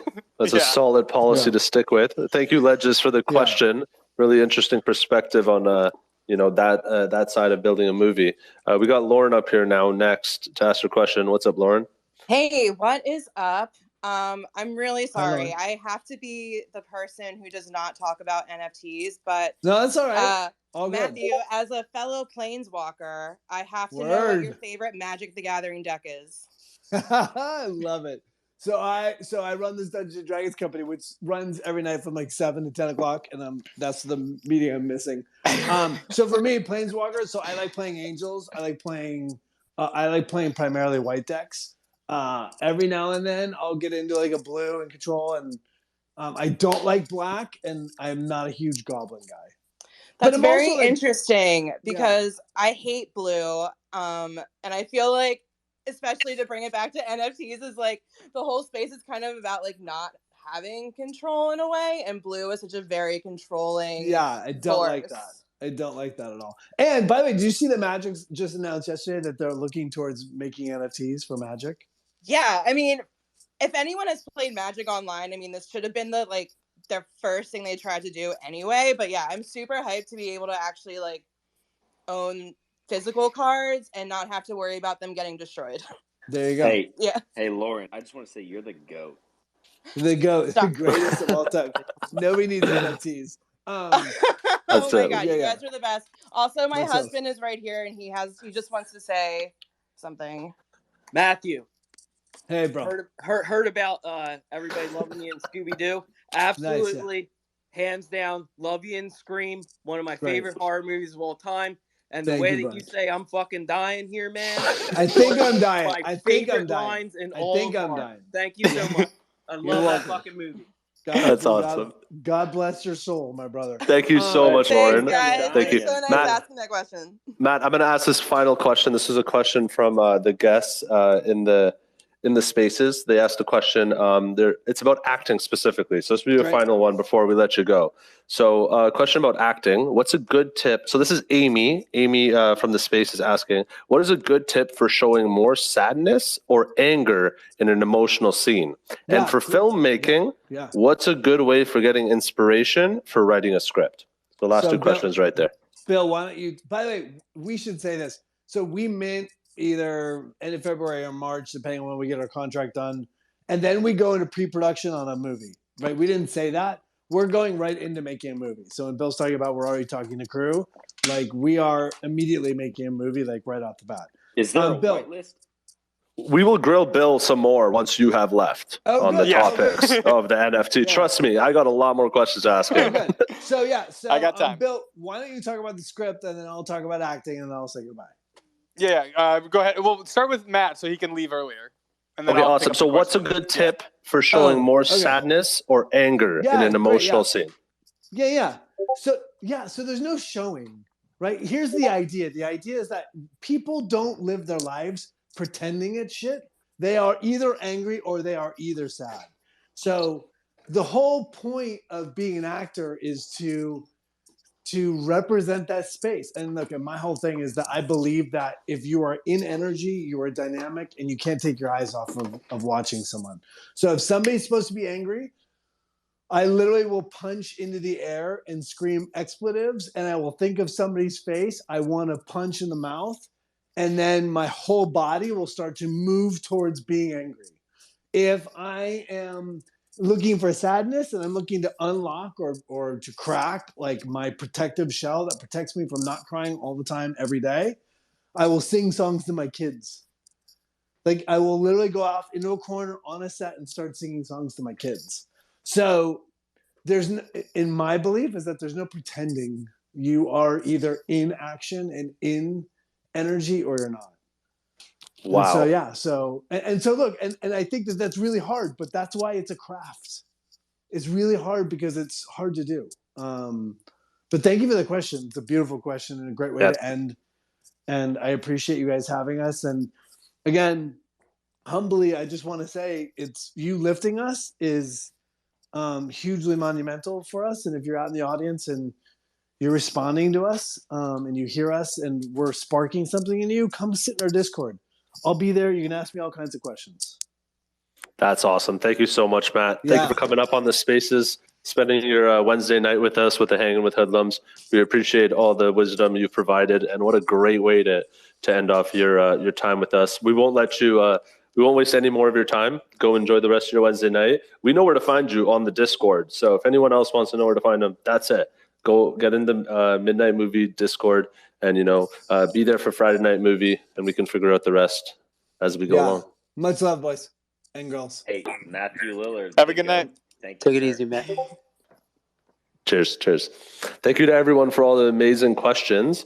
We still have our other special guest, Bill, and this will be asking all the tough questions here. We're actually going to transition to our rapid fire segment. This is week 2 of rapid fire segment, which is run by Hip Hop himself. So Hip Hop, whenever you're ready, get ready. Let's do it. Okay, so I feel like I should have a buzzer. Do I need a buzzer? I feel like you do not. No, you're the only. I guess I'm the only contestant. Guy. Yeah, you're the only contestant. So here's how it works. Okay. Okay. So here's how it works. I'm gonna give you 14 questions. Okay. When the music starts, you have 15 seconds per question. Okay. So you can elaborate, but you only have 15 seconds. Okay. Okay. And you'll recognize the music when I start to play it. All right. But this is supposed to be fun and stuff like that. So just kind of try to have fun with it. All right. Cool. Okay. So here we go. Question number 1. If you were able to be one superhero, which superhero would you be? Spider-Man. Question number 2. What was your nickname growing up, and why did you get it? I mean, Wordy was just my nickname. Back where I'm from, we all just call each other by our last names usually. Yeah. Dirty Wordy, maybe, I guess. Because I use that for some stuff. Okay, question number 3. How many pair of shoes do you currently own? Oof. That I wear or just that I own? Because I have a bunch in the closet. A lot of boots. You answer the questions however you want, but you only have 15 seconds to answer. All right, I'm staring at 6 pair right now, but there's a bunch more in the closet. I probably should throw a bunch of them away. A lot of them are worn out. All right, okay, I'm gonna give you a couple extra seconds here for just an additional add-on to that one, which is, what's your favorite pair right now that you have? Oh, my favorite pair? I have a pair of work boots that I got that I'm very proud of that I really like. They are what is the brand again? Thorogoods. Okay, got it. So question number 4. Okay, question number 4. Name an actor's movie character role that you would want to live in or live as for the rest of your life. So a movie character that you would live as for the rest of your life. Ooh, Immediately my mind jumped to Marty McFly because I'm just a big Back to the Future fan. Does he get to keep the time machine? If I can keep the time machine, but if it gets hit by the car or the train in the third one, then I might be out. 100%. And me and you, we got to talk about big Back to the Future fan as well. So we'll keep going. Oh, nice. Okay, so question number 5. What radio station would you currently have on in your car? I mostly listen to Spotify, but I'm assuming it's probably my radio is probably set to the oldies station. Okay. Question number 6.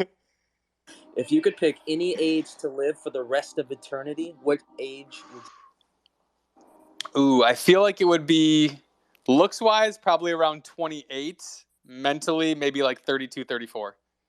Okay, got it. Question number 7. And this is really good for you, and I did not know the story about Wheel of Fortune before this, but here's Price is Right. Or, I'm sorry, Price is Right. I've yet to conquer Wheel of Fortune, but I'll get there. Okay, so here's the question. What game show on TV do you best believe that you have the best chance of winning? I mean, it has to be Price is Right because I've already won. Perfect. Although, yeah, I'm trying to think if there's any other games I watch now. You won a boat. Yeah. Come on. Okay. Wait, what the fuck? I don't want a fucking boat. Yeah. The clip's on YouTube. Hey, check it out. The clip's on YouTube. They're like, dude, we got to redo this, dude. Like, what the hell? You're like, I wanted a car. They're like, are you fucking kidding me?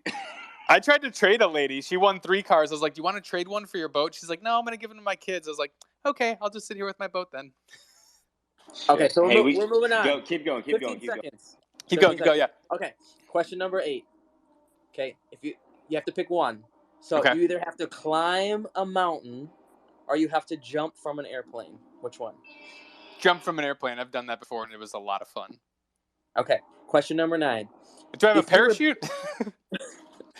We hope so. Okay. There's no context to these questions. All right, cool. Okay, so next question. If you were befriended by an alien, what's the first thing you would teach them? Ooh, what would I teach an alien down here? Woodworking? I don't know. I like woodworking, so I'd maybe teach the alien woodworking. Perfect. Okay, so question number 10. What's something that you could eat every day for an entire week? Ooh, chocolate or pizza. Not chocolate pizza, though. Okay, got it. Next question. Number 11.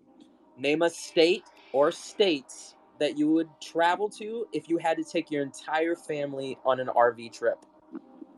Oh, I would probably go to Northern California, probably Pacific Northwest, through like Yellowstone, maybe try to get up to Yosemite, all that. Like kind of do a loop, like going up to there and then back down to hit the national parks. Perfect. Okay, question number 12.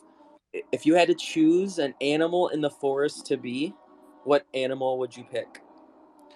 In the forest? Probably like an eagle or something that could fly. I would just love to fly through the forest and mountains, but I also don't want to be something that's going to get eaten. So yeah, probably would go with like an apex predator, some sort of bird of prey. Okay, sounds good. Okay, question number 13. If you could be implanted with one extra skill set or ability that you would be able to master, what skill set or ability would you choose? Ooh, like if I could Matrix download something, maybe like playing piano. 100%. Okay, yeah, that's exactly the question. Okay. Loser. Okay. I know, it's so nerdy. Go to New Orleans and leave that city and tell me you don't want to know how to play piano. I'm just kidding. I want to know how to play piano. There's so many other things I would rather do. Okay, I'm sure there are. When I have 15 seconds, that's the first one that popped in my head. Perfect. Okay, so last question. Okay, what's your favorite word that starts with the letter Z? Favorite word that's zoinks. It's got to be zoinks, right? Okay. Yo, that's perfect. Rapid fire. That's beautiful. You killed that. Yeah, that was thank you. That was supposed to be a back and forth with you and Matt, but you took it by the horns, man. Oh, yeah. Well, next time Matt comes on, you're going to have to hit him with those questions. I love that. Dude, well, I won't tell him what they were either. You're going to make sure he comes back. You and him are going to come back in like a month or so, right? Absolutely, dude. We would love to. Yeah. Okay. This is amazing. Yeah. Well, then it's done. Absolutely.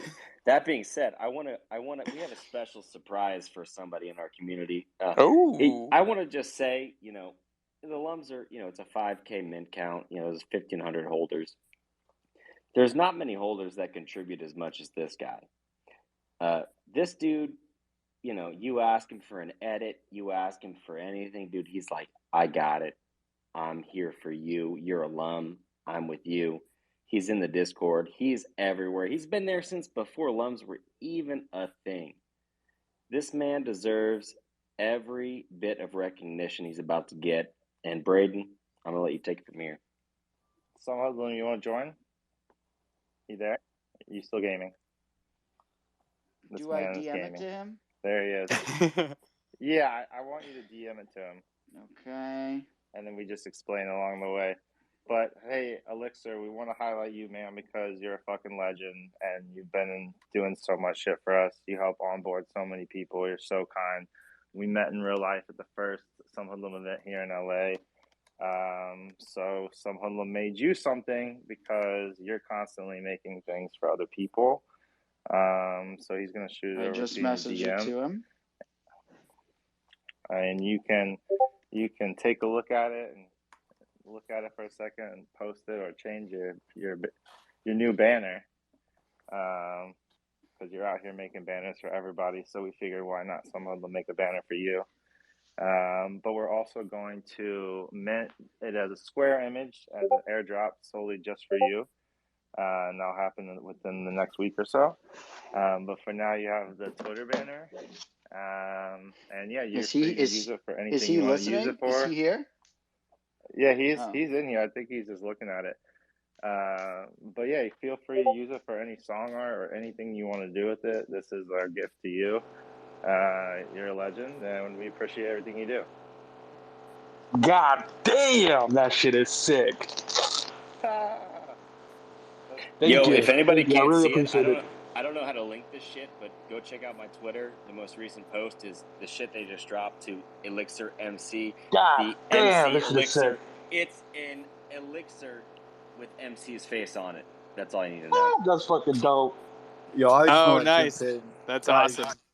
That is so sick, and I feel like MC so deserves it. Like, that's freaking awesome. So well played, mate. That like makes me happy that you and that's fucking awesome. Thanks, guys. Hey, it's El Dumbo for anybody who doesn't know. Sorry for the that's amazing. I was too excited. No introduction needed. It's El Dumbo of Thailand. Hit it. Literally, I've been sat here just waiting, and then that was dropped. So I was like, "Nah, that's fire."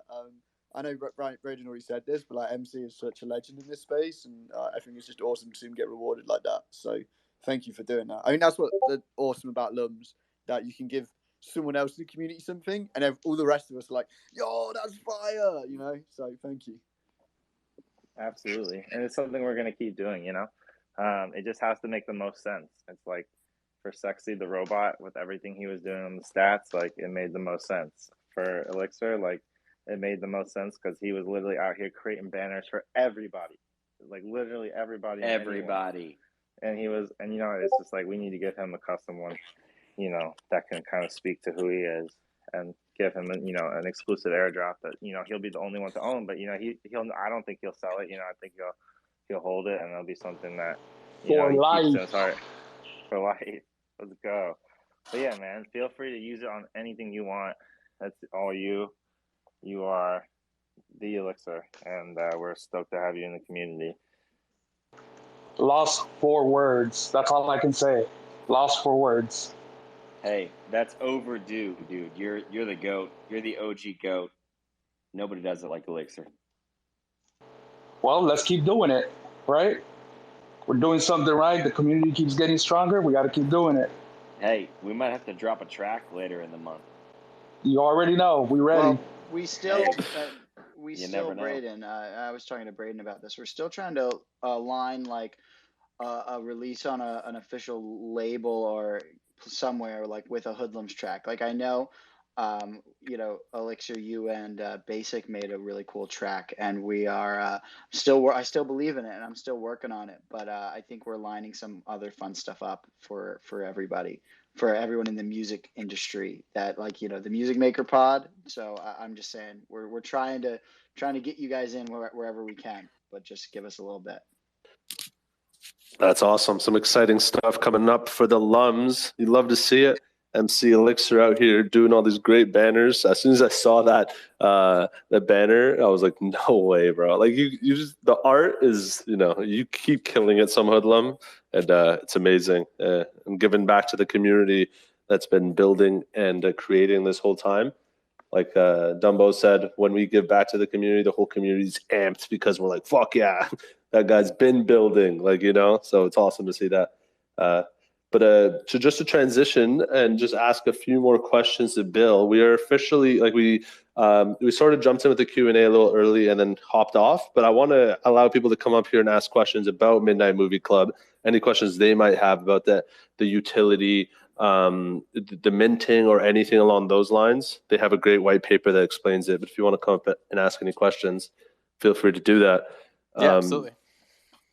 Yeah, so yeah, do you want to let us know? Okay, so you guys said you guys have already been providing like that weekly sort of utility, you know, with like people in the industry. Can you give us like a example of a few work, like breakout or like little sessions you've had previously with these industry execs and stuff? Yeah, so we've only done one of those so far. We kind of want to save some of them for our actual community, but we did a fireside chat AMA with Molly Elfman. She's a producer director. She's Danny Elfman's daughter, but she's amazingly talented in her own right. She's a great badass that we had on to talk about producing and filmmaking. Then in terms of other events, we did our first movie night was the Scream one that we just did in our Discord. We teamed up with the Alpha Girls Club and we did this dinner to movie night. So they have a standing thing where they have a Michelin star chef come and teach people how to do meals. So we partnered up with them to do a meals thing where Matt was kind of cooking in the Zoom with everybody else. And then we jumped into a movie night in the Discord. That one was a little different because it wasn't an audio one. That was just like in the chat, like we were all texting about it because they picked a movie. We did Jumanji for that one. So we were all just kind of like chatting and watching the movie. But for when we do the ones where we're live, like the Scream one or the one we're going to be doing for Scooby-Doo, and the one we did with Serial Mom that we did with the Crypto Dads, those ones we kind of just talk during it. So we'll have a live stage. Everyone will be playing the movie at home, and then we're just pulling people up from the audience, and they're asking questions about like the movie or the project, whatever they want to talk about. And then I'm also asking Matt questions about the movie, if it's a movie that he was in. In the future, we want to bring on, Matt's obviously, he doesn't want to do every single Matthew Lillard movie in his catalog. So once the project mints and launches, we're going to be bringing on some other people from the movies that we'll be watching. So it won't be Matt's movies. It'll be, this movie, and we're bringing on the director or an actor or an actress, whatever it's going to be. We'll be doing more of those down the road, though.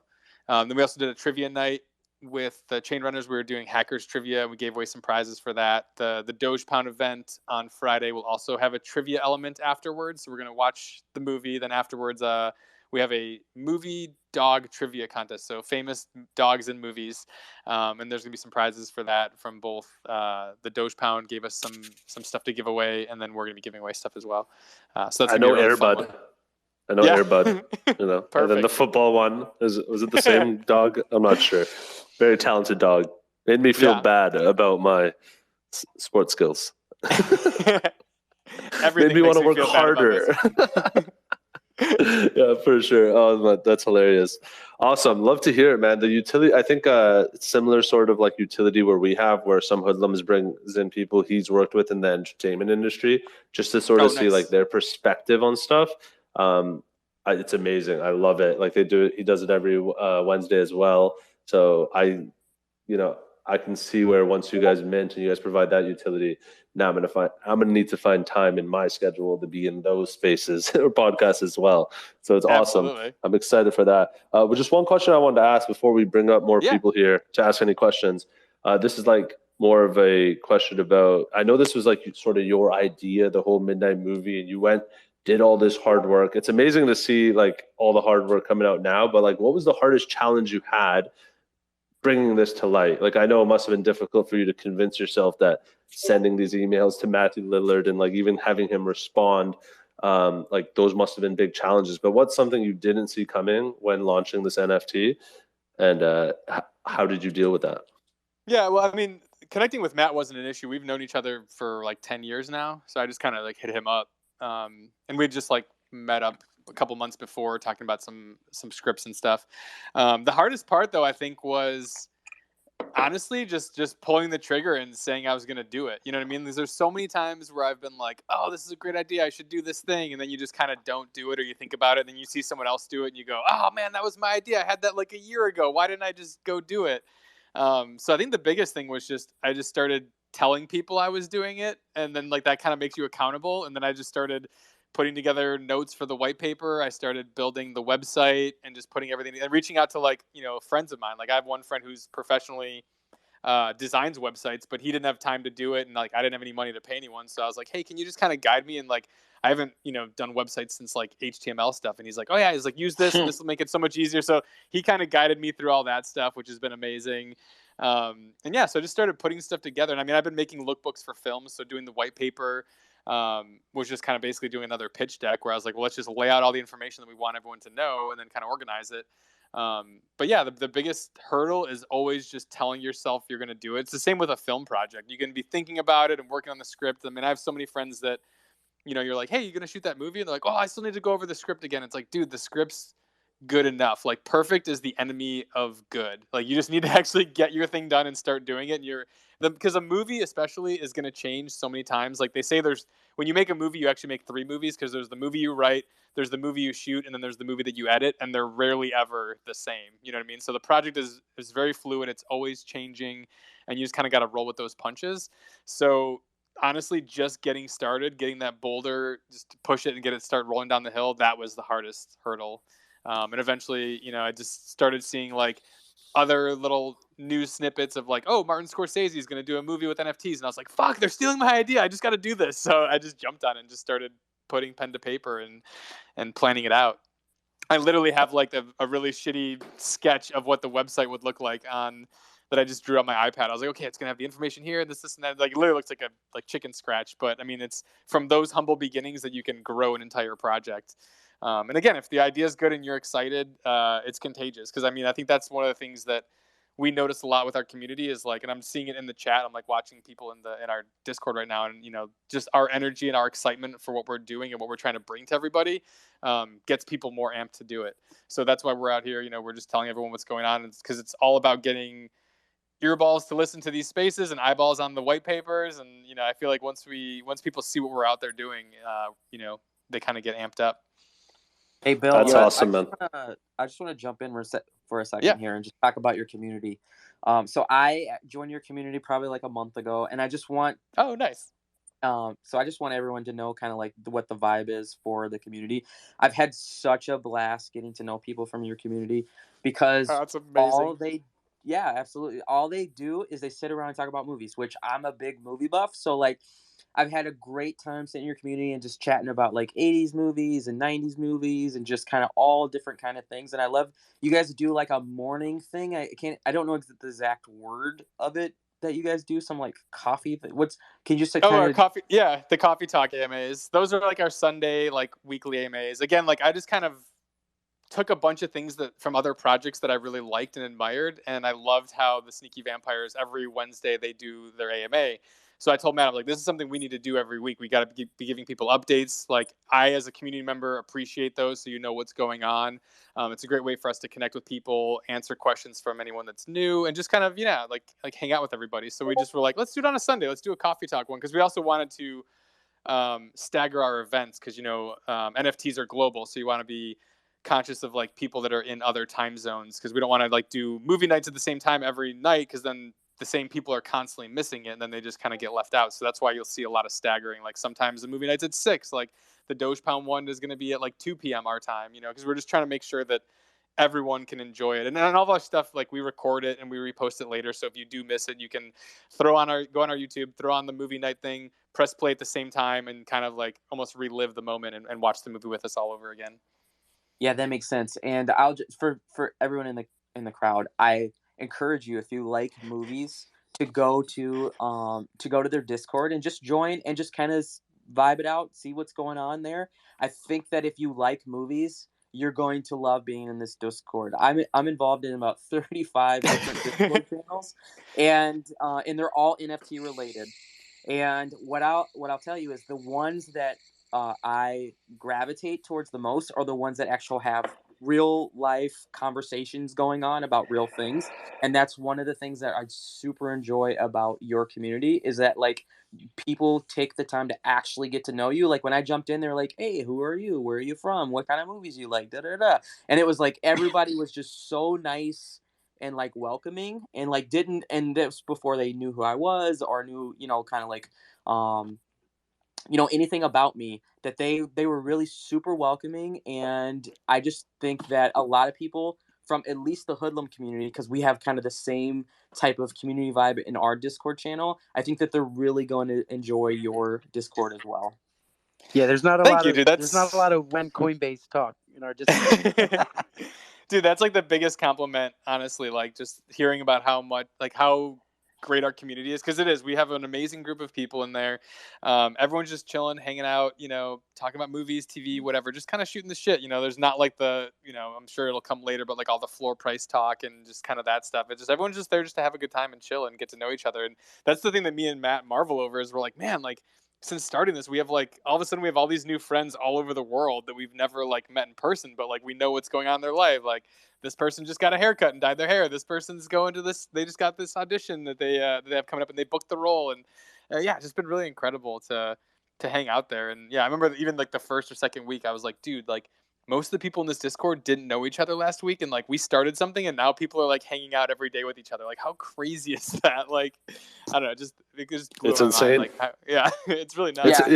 From someone who knows who's built someone who's like built communities in Web2 and seeing like what it's like and how difficult it is to get people like to actually like each other and chill with each other. And then all it takes like, oh, you like movies? I like movies too. And then you sort of get to know the person, and now you know how they take their coffee. Right? Yeah, absolutely. Yeah, I'm gonna let Luke jump here in a second. I'll just tell you that we spent an hour talking about Kurt Russell movies. I mean, and literally, It was amazing. He's one of my favorites.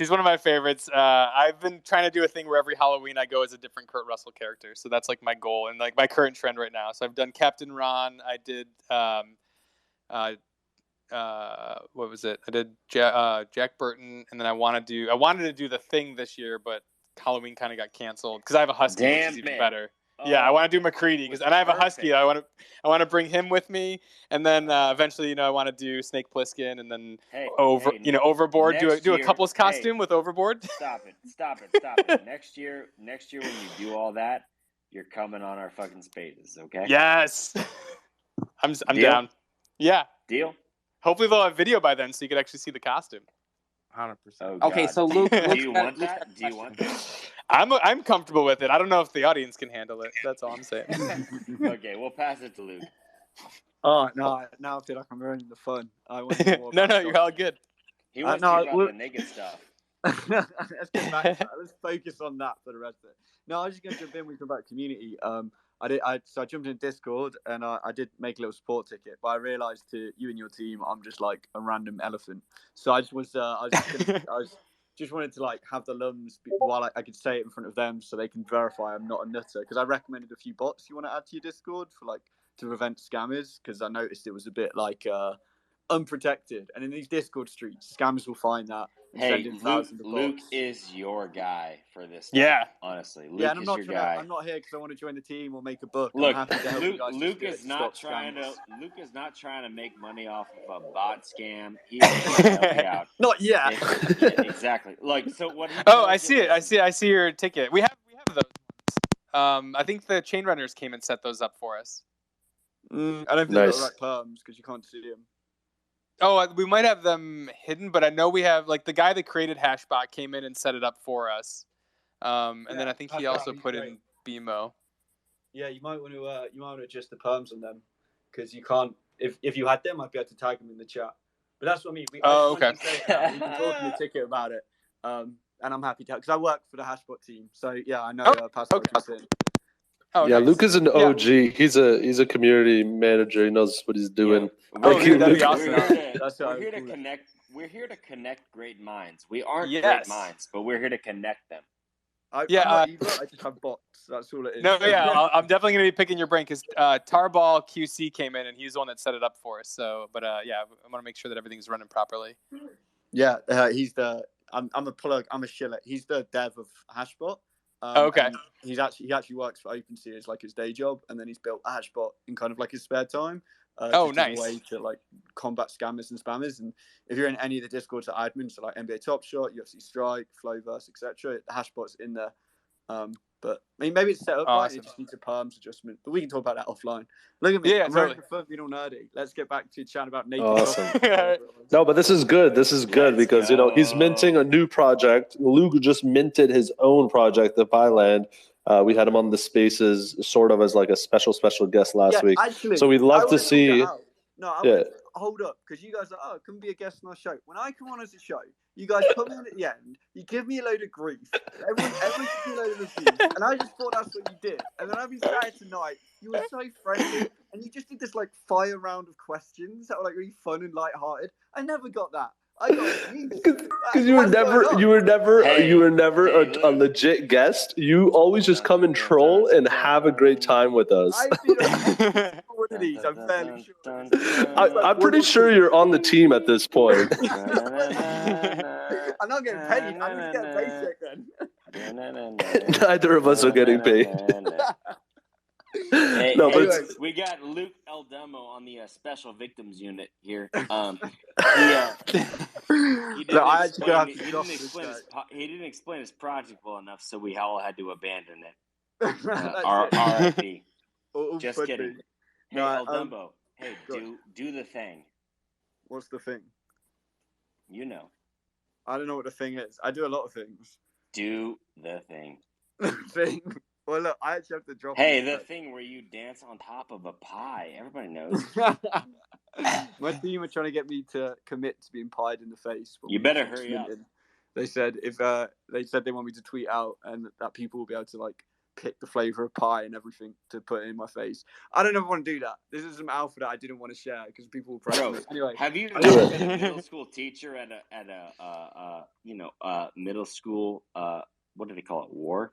They call it, hey, we're gonna dunk the middle school math teacher in the pool. Is that you? That's what we should do it in Vegas in March. We should play a dunk game. Hey, Braden. Can we do it? Can we do it, Braden? Let's do it. Go on. That's a yes. All right, I'm gonna come to Vegas if we can do it. We can dunk Braden. Let's do it. I'm so excited. Hey, Luke. I honestly have no idea what I just committed to. I was scrolling through Discord and I just said yes because it's better than saying no. Hey, we're pieing Luke in Vegas. If you get dunked, I'm buying a floor pie no matter the price. We'll do both. We'll do it all. We'll turn it into a war. Anyway, I have to drop in a sec, but I just want to jump in and say that I'm really excited about this project, by the way. I know I properly torpedoed the conversation, but I think it's really exciting. This feels like, from what I've seen, it's like people from the Web 2 world coming over and doing it right. That's kind of the impression I get at the moment anyway, and that's always really exciting to see. So thank you. Thank you. Yeah. Glad to hear that from Dumbo. Getting the elephant stamp of approval. Thank you, Luke. We appreciate you coming on. And Luke, I messaged you, so let's get that chat going about the bot. Hey, yeah, thanks, sure. Luke. Hey, Luke, we love you. Hey, Luke, the Lums love you. Just so you know. No, you know I flirt with the Lums. Shout out to the Lums. Facts. I appreciate you, Luke. Catch you around, boss. Bill, do you have any questions about the Lums? I feel like we haven't. How did you guys meet? Tell me how this all started. I want to know what your story is. Yeah, so we always fuck up the intro, and it's always my fault because I get so excited I forget to introduce myself and all that Canadian. shit. But yeah, that's all that matters, right? I forget. But so we all three of us, this hang with Hoodlums, we sort of none of us were from Mint. I joined the Hoodlums late November. Sexton, I think, was there a little bit before that, and then hip hop was a little bit after that. The way this spaces started was that every day someone in the community in the Discord was doing some sick shit, and every day someone would go off and explain how they've done this sick stuff, and we're always like, man, we need to somehow talk about this with the rest of the world. And the more I learned and the more I talked to the Hoodlums, each person had their own individual perspective. It's such a sick story that the whole idea was look, if we just went on Twitter Spaces and interviewed these guys one-on-one, we'd had 5,000 amazing stories because everyone is fucking, crazy and creatives and all this jazz. So it started off with us just interviewing a few of the OGs. So we interviewed literally OG. Sorry to your community manager whose name is OG. It really confused the shit out of me. But yeah, Stacked is what he goes by. No, yeah. So we had Stacked and Lisa's sick. Yeah. No. So we had a bunch of OG Lums that were also Top Shot OGs and stuff. So we had Arsenic and Stacked come up, and after that, people were like, "Wow, this is amazing spaces. I feel like you guys are not shilling anything, not selling anything."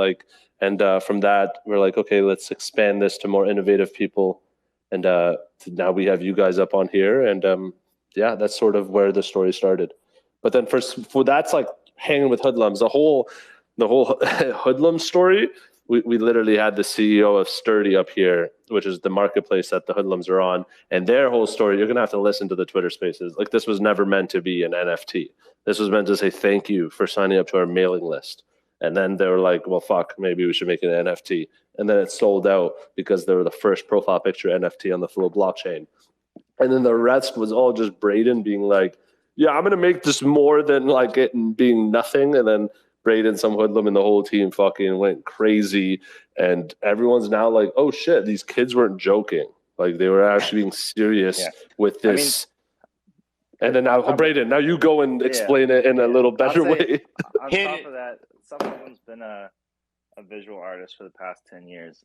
We've both been in LA for a long time. Started out as he was a producer, and we all came up in the SoundCloud era. A lot of our friends did really well, and we were in really cool just music community here. And he came up with his art style and direction, and would just start drawing caricatures of people that he would meet out. And this was in 2012, 2013, 2014. And he would just draw people, and you can see it on Twitter. Like, people have avatars like mine and others that have been drawn out solely.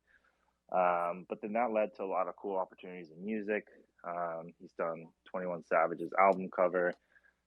He's done a music video for Lil Nas X for Old Town Road remix. He's done concert visuals for Lil Uzi Vert.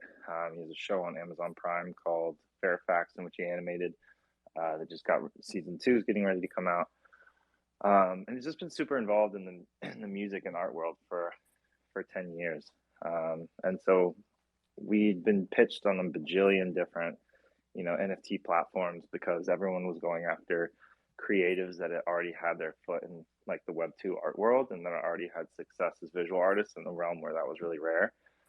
So we had, every single platform coming to us, and it's kind of like the doorbell that rang in his head when he found out about Flow and found out about how it's an eco-friendly blockchain, and how like his first step into the space would be a quiet one in a sense. With the new platform, we knew the sturdy people because they also come from a music background.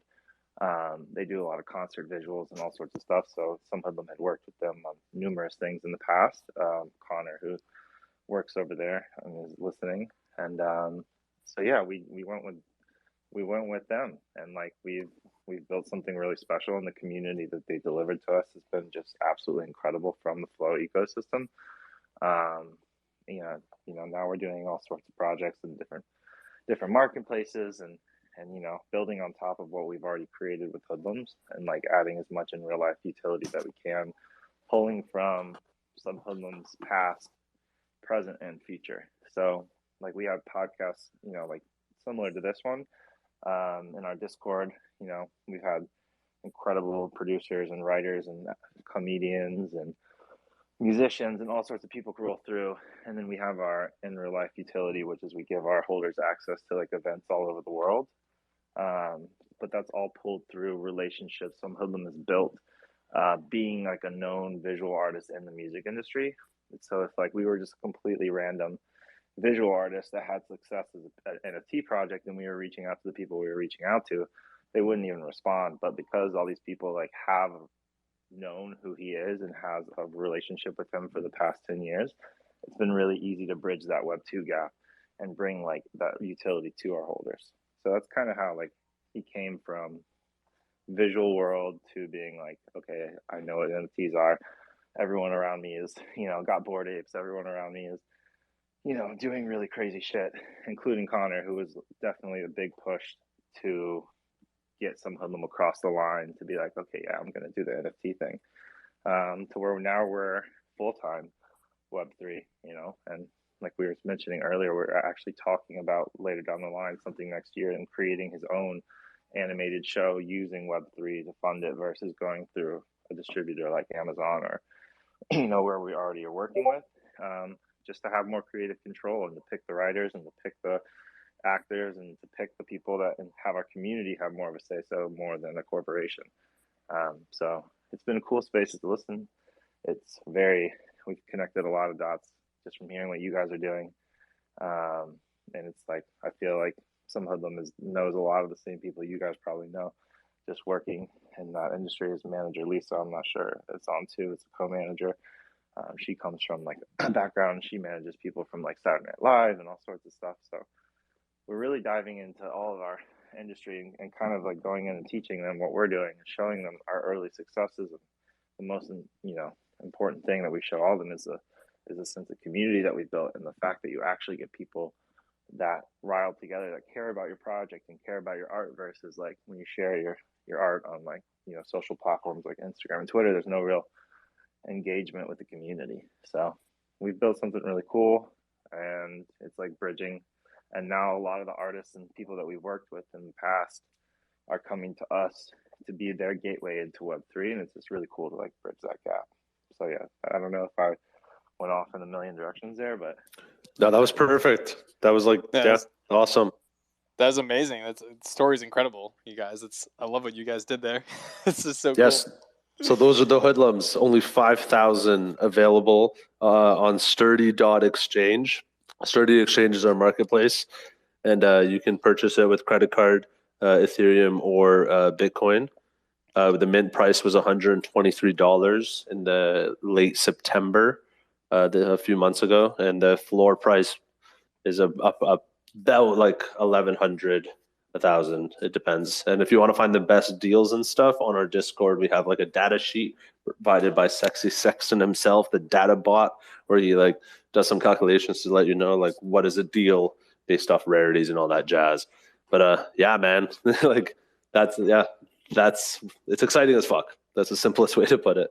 And, that's just the general vibe of the whole space right now. I think everything, obviously there's some projects that are, a little bit dodgier, but when you hear about the exciting ones, you're just like, fuck, people are really thinking of like really unique and interesting ways to incorporate NFTs into like their art or their business. And when they do it right, it's just incredible. Yeah, man, 100%. And luckily, this year we're going to get to see a lot of people try these things that they've been thinking about for a while, and they haven't had like the proper medium, I guess, to do it. And then Web3 and crypto is going to provide that avenue. And I like your answer from last time where you were talking about like the hardest part was just getting started. I feel like that's one of the big things that I have troubles with often. I always want to be like a perfectionist, where I don't want to release anything until it's perfect. But we all know that's bullshit. None of this stuff, none of this stuff is perfect, and it's never meant to be fucking perfect. I might as well do what Top Shot does, just put beta on the side of my name, so I can do everything and just be like, nah, it's a beta, relax. Yeah. But like, I love that answer, because you just got to put it out there, and like this, even with this like Twitter Spaces, it was just like at first it was like, let's just do it and then we'll get better with it. And like, like that rapid fire, this is week 2 of doing that. And obviously sounds like you're having fun. Everyone enjoyed it. And it's like, you're going to get better as you go along. And thankfully this community is like welcoming and, absolutely. warming and also allow for that. Yeah. And also like, own the fact that it's not perfect. You know what I mean? Like one of the quotes I always think about, I think it was like William Randolph Hearst, the guy, the big Hearst mansion, like up in Northern California.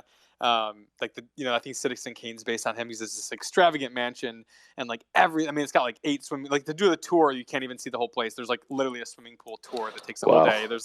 But one of the quotes was like, after they finished building it, and like, it's the carpenter or the contractor, whoever is like, oh, the place is done. Isn't it perfect? And he's like, yeah, it is perfect. Isn't that terrible? Because like he just hated that like every single tile and everything was perfect, because there's no character to that. You take out the human element of stuff when it's not perfect. Like it's kind of nice to, like when you go to like an art museum and you look up close to the art and you can see the paint strokes and you can see everything out. And the fact that it's not absolutely perfect, I think, is kind of what makes art. Otherwise it's like, well, you might as well just have a machine or a computer do it if you want it to be like perfectly precise. As a woodworker, like I always hated when I would like have something, I'm like, but this is like a little bit off, or this doesn't look like the way I thought it would.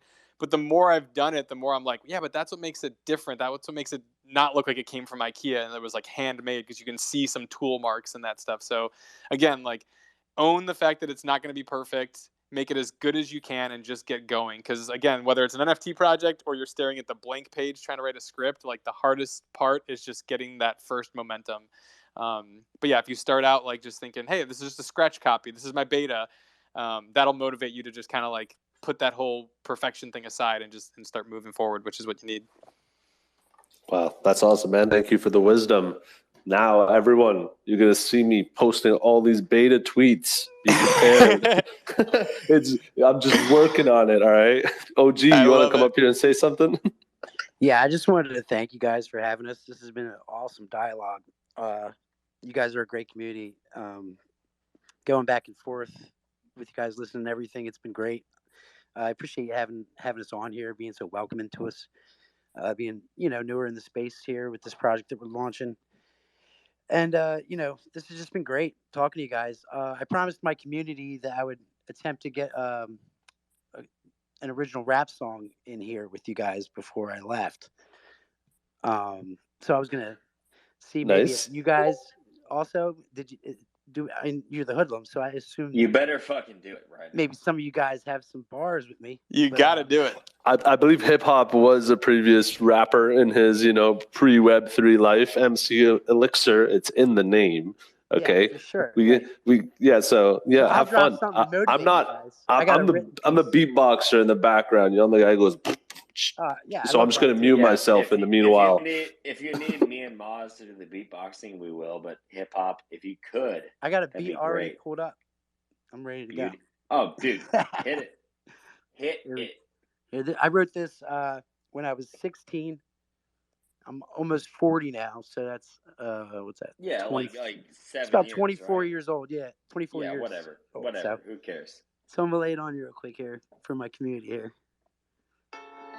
To a Renegade beat by Jay-Z and Eminem. Yo. Yo, I'm stressed, ill in my chest. I stretch to catch my breath, only to fill it with cess. Drilling my head with how my life still is a mess. I'm still in this test, wonder what I'd be dealing with next. Yo, I'm feeling stressed, I'm feeling ill in my chest. I stretch to catch my breath, only to fill it with cess. Drilling my head with how my life still is a mess. I'm still in this test, and wonder what I'd be dealing with next. I got white collar criminals, they stealing some checks. When the worst side of me shows, then I be killing the best. Manifest, but never obsessed with the fresh cess. Sometimes this test can be grotesque, but nevertheless, I'm never second best when pressing words off my chest. Can't escape me like death, invade like pests, so what's left? A perfect check on my test. I'll do best when you're next. Try to press, lie to impress, well must I confess? Plus 2 times reflex, rhymes reflex equal to best. There's no sequel to mess, it's lethal like evil obsessed. Not yet, shit, we ain't dropped them bombs yet from that jet at 47. Saddam remain gone, not yet 2007. Send my brethren to heaven. With this gift I'm sending a message contending this world pretending to blend in. Much too much corrupt friends, it's fucked up splendid. Money spend it, lures defend it, and offended defendant. Blunt me, I vented into a demented reality. Think I'm expended? Never contended with fatality, brutality, lyrical, assault and battery. Can't flatter me, no mortality or matter be. My formality, harmony, how to be. My army shows enemy can't disarm me. Can't harm me, charm me. You'll fall like origami. Am I finished? Hardly. I float for free to give my soul a breathe. No celibacy. Don't fuck with rolls of V. Shit's taking this toll on me. But there's more in my soul to see, cause I suddenly stole the beat. Constantly tight, sponsors a fight, so hold repeat. We're nonsense free with a policy of philosophy. Stop the bigamy in this democracy of hypocrisy. Use knowledge like Socrates to try to stop the siege. Brock's hitting top degrees. Smoke weed, no rock for me. Don't stop the beat. You lost your media rights. Cops are reading your rights. Just got shot. Now we bleeding the night. Bleeding the fight. But soon you'll be seeing the light. Retrieving insight. Seeing the hype. Agreeing it's right. MCs fucked around, but in my town they found their way out light. Fall and stay out all night. Don't call, get played so tight. BROCK, don't play. I put the law on the right. I put the brawl on the fight, give a kite its height with my breath. I'll lyrically ignite anything in spite of anything left, including the conclusion leading to delusion to death with nothing left. Pardon my intrusion, has some confusion on my chest. I'm feeling stressed. I'm feeling ill in my chest. I stretch to catch my breath, only to fill it with cess. Drilling my head with how my life still is a mess. I'm still in this test. That's it. Oh my God, that was insane. Shit. Old school. That was fire. Yes. Thank you. Thank you. Dude, that was awesome. Well done. Thank you. Really well done. Holy shit. Good stuff for you. I feel bad for whoever's going to follow that up. Oh, my bad. I muted everyone. My bad. Apologies. I was going to say, I feel bad for everyone who's got to follow that one up. Go ahead, OG.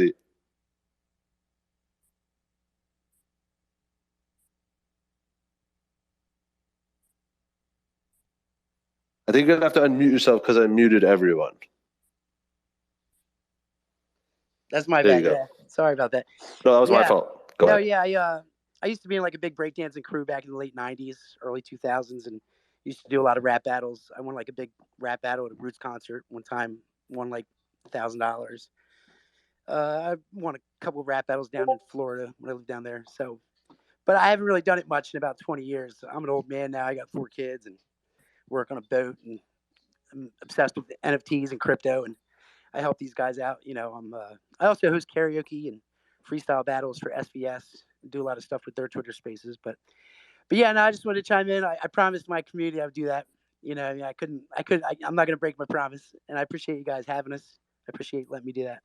Yeah, thank you so much for doing that. That's awesome, man. We love to, like, creators in this space are so talented. So just having, you know, the opportunity to see that live on the spaces is dope.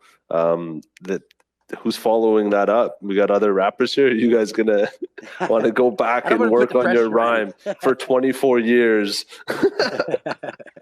Yeah, I think we leave it as is. I mean, I think that speaks for itself, and I don't Hey, think hip hop. go. Hey, hip hop. Who's You gonna hit sign four- me? Are you gonna Hey, sign me? hey. Hold up. Hip hop. You got 4,000 followers, right? I think I do have 4,000 followers. Why do you? Why? Holy shit, yo! Let's throw a party for hip hop. Everybody in the chat, throw up 100s for 4K followers for hip hop. 100s in the chat for hip hop. The dude gives more to the Lums than anybody I ever met. The dude, look, I'm gonna be fucking completely honest. This dude hits me up. He's like, "Yo, should I get into Lums?" I'm like, "Fuck yeah, you should get into Lums." He's like, "Why?" I'm like, "Here's the reasons." He's like, "That's pretty fucking valid." I'm like, "Yeah, it is." He's like, "I fucking love it." I'm like, "I like you." He's like, "I like you." I'm like, "Dude, we could do something with this." He's like, "Dude, how about if we fucking started a whole fucking thing? We're gonna get good ass NFT artists on here. We're gonna get people on here for the Lums. We're gonna spread the word. We're gonna spread the gospel." I said, "Hip hop. Who are you?" He was like, "Dude, I'm hip hop." I'm like, "Okay, cool." He's like, "Yeah." I'm like, "Let's fucking go." Hip hop, all I'm saying, hip hop, Dr. Maz, MC, they're real ones. There's no questions to be asked. MC got rewarded today. That's the Elixir 101. Such a cool piece. Such a cool piece. And you know what? Hip hop, Maz, keep it up, baby. You guys are amazing, man. It's been really cool chilling with you for sure. I've been enjoying this conversation. I think it's been like 2 hours. It felt like 2 minutes. Yep, 2 hours and 11 minutes enjoying ourselves. I think our last week's spaces went for 4 hours and 20 minutes, and that wasn't on purpose. That just the vibes. You're having fun. You don't even care about that shit. You know what I mean? 100%. So I just wanted a couple words here. Thank you, Sexy. For me, I mean, the vision really truly is, one, I think that Hoodlums, and what they're utility-wise, what they're bringing, unmatched, like Braden said. And I just think that the world should know about that. And also, I'm involved in, a lot of other projects. I see a lot. I seem to make my way through different communities, and I see a lot of things out in the world. And there are a lot of great, interesting projects, great people going out there. And I always like to bring the brightest, the greatest, the most interesting people together. And that's really kind of my mission in life, not just with the Hoodlum. It's just to bring people together and for the purpose of community and the purpose of sharing knowledge and information. And there's just a lot of great people here on this call, and I know that Bill's team and his community are awesome as well, and I know that there's a lot of synergy there, and I'm really excited to see some crossover in that direction.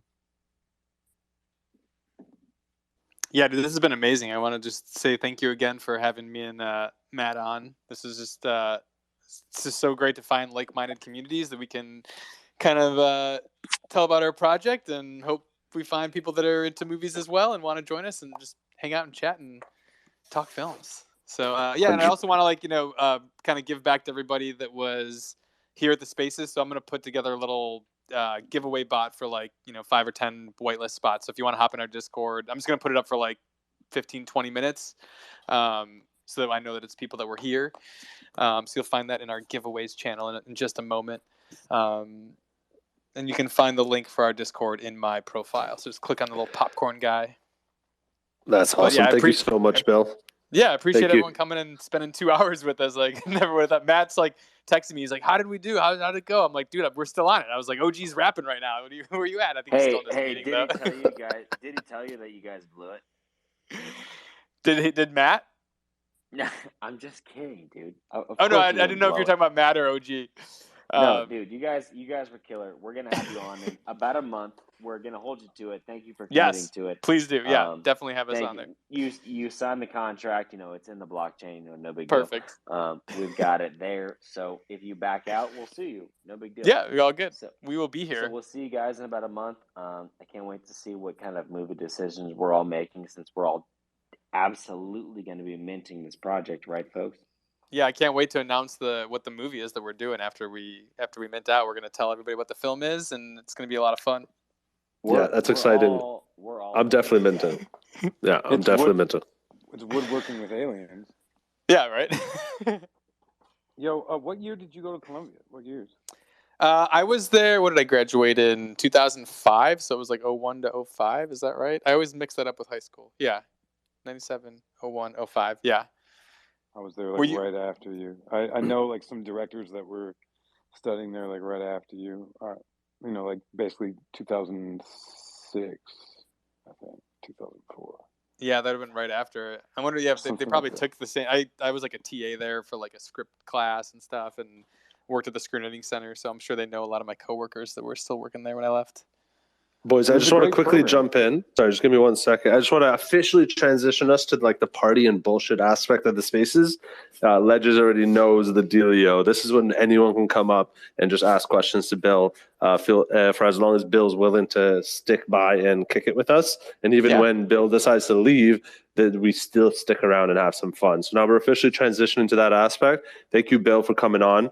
I'm just gonna mute myself and stay back and just listen. If you guys have any other further questions, my DMs are always open. Well, since you're transitioning, your voice is way different on here than it is on Discord, bro.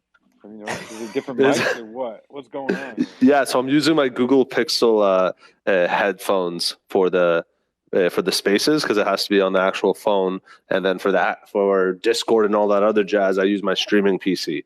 Yeah, so it's pretty shit that I have to transition, but you know, hopefully I sound better here. You got a voice for radio. All right, well, there we go. Well, I got a voice for the Hanging with Hoodlums Twitter Spaces, baby. That's it. I want nothing else. There we go. All the Scooby-Doo love blew me away. Everybody was so into Scooby-Doo. I had no idea that was going to happen. 100%. I saw it coming. Maz's voice is like an angel. Sexy is on one tonight, dude. Is it just me? But Sexy is going crazy. If you he's having a good time. If you want an elixir, it's Dr. Maz. Oh my god! Hey Bill. How much longer do you want to stay for? Because you can leave. You can honestly leave if you like. Do not feel obligated to stay. Yeah, no worries. I'll stick around for I got like another 20 minutes. Hey Bill, let's do it. Bill. Yo, when are you gonna get alum, Bill? Hey, dude, I gotta figure out the flow stuff. I'm gonna get on that. Hey Bill, don't worry about it. There's no gas. There's no gas. Don't worry about it. Hey guys. Yeah. Well, I got to use a different wallet, though, right? I got to set up like a Flow wallet. Nope. No? Where does it go, then? Take him through the whole process. Walk me through it. Hey, Bill, here's what you do. You use your credit card. You realize that Hoodlums are the blue chip of the Flow blockchain. You say, okay, cool. There's 5K in the account. You know, you're talking to like most of them right now. That being said, you know, we're going to have individual access through metropolitan areas. I don't know where you're at exactly. Los Angeles. Exactly? Oh, God. Oh, Jesus Christ. Yeah, so you're right with all of us. So, yeah, basically, like, if you're trying to go to L.A. or you're trying to go to anywhere cool in L.A., Braden, Jesus Christ. I can't do this, Braden. Braden, you got to do this. I don't want to sound... Go ahead. I don't want to sound douchey, though. But just speak. Just do it for me. Thank you. Braden, you want me to do it? So Go in. Okay, listen. Here's the deal, Bill. Sexy, couple drinks, couple past midnight here, if you know what I mean. No, seriously. Absolutely true. Okay, so no, essentially the Hoodlums, they're on a place called Sturdy Marketplace, and you can do two things. You can connect your wallet to the marketplace and buy alum that way, or you can just use your credit card and purchase using USD. Right through the site. So it's super easy, actually. That's the thing about Flow, is that there's a lot more integrations to your banks and credit cards and stuff like that. So not everybody has to buy the NFTs in Ethereum. So that's kind of the deal. And whatnot. There's no pressure to buy alum right now. If you want to join the community, that's great. But don't feel obligated to go out and do it tonight. Maybe by the next time that you come. Yeah. What's the website is Sturdy.exchange. I mean, you probably should, but I mean... It's not financial advice. How much is a hoodlum going to set me back? I'm about to go buy one now. A hoodlum is going to set you back absolutely zero because you're going to use it. That being said, the floor price is about $1,000. Oh, nice. Nice. That being said, that's like 1/3 of an ETH. So, yeah, I'll be picking up a hoodlum real soon. When you're talking about like blue chips of projects, you don't really talk about like, getting in on below 1/3 of an ETH. That's where we're at. I don't know why. Braden, people pay more for gas like during those crazy times. Yeah. Hey, Braden. Hey, yeah. I'm not going to trigger you or anything, but hey, what do you think about like utility versus gas prices? I feel like one, we don't have gas on flow, so there's that. But I feel like we did a lot of research before doing a project in general, and I just don't find a lot of the project utility to actually be utility. I think it's kind of a scam to get people to give them money straight up behind artwork that usually isn't that good. We had an established artist in the space, so we couldn't. There were already docs, even though some of them's identity is anonymous. His brand is so tied to everything we do. So we had to make sure that if we were going to do a project, that it had to be more than art, and it had to involve real utility that people could use. And this NFT would be more of an all-access pass to everything that we have access to. So it's like, how do we engage a community? And we have a small community, so we're able to like space things out, across multiple cities and metropolitan areas across the world. We've been focusing on the United States for now, just with COVID restrictions and stuff like that. But we're definitely planning to expand, beyond that. But we're also building out like a live event side of the company. We're doing. He's got Fairfax. We're kind of like prioritizing as far as like what he's doing in film right now, or in TV. But we're definitely moving into that space. At the end of the year, towards the beginning of next year as well, and just continuing to add value on top of our projects by, doing stuff like we did today. It's like taking time to notice who in the community is really turning heads and is really bringing stuff to the table. And we try to do it in like a really unique way. So everybody is gonna, everyone that's in this for the long run is gonna get rewarded in certain ways. Everyone that goes to our events is gonna be rewarded in certain ways, regardless if it's one of our friends' events that we have access to, or if it's one of our own events. Like, everybody is gonna win from being social and from getting out there. And it's like, we come from a world where like, Sturdy really wanted us to focus on metaverse stuff and stuff like that, but it's just not our world. It's like, our world is like the in real life stuff, and like going to events and seeing people and meeting people and building friendships. All the people that I work with today are people that I've met out and about, or people that I met online and then met them in person and then started businesses with them. So I feel like that's kind of what's driving us. We're definitely going to do some metaverse stuff, but it's going to come secondary to, the events that we're putting on and the community that we're building and stuff like that. If the community begs for metaverse stuff, we'll do it. But I feel like we got a community that loves sports. We got a community that loves music. And that's what we love too. So it's kind of like a happy marriage where it's easy to give your community what you want when you want the same things. But yeah, I don't know. Everyone's in early because, I don't know, most projects don't have some hoodlum behind it. Most projects don't have the artist isn't even behind the project. Like, a lot of them are just, commissioned, or, a couple minds behind the project that are feeling it. But, the Discord talks to some hoodlum every single day. I kind of pay attention to a few other NFT projects. There's only a few where the creators are at the forefront of it, and it's not like a figurehead of some sort. So I really just convey his messages. Hey, Bray. Yeah. When could we expect an FAQ to be released? Tomorrow. Holy balls. Yeah.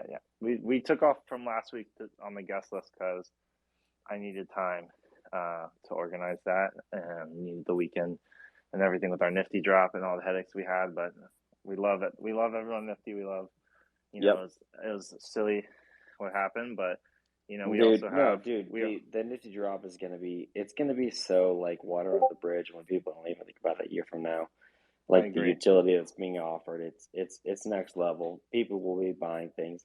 I'm just curious, going forward with the nifty drop, are we going to be able to just purchase at will, or is there going to be something that changes going forward? Because we're trying to get it I to want be to get my dapper balance up. You know what I mean?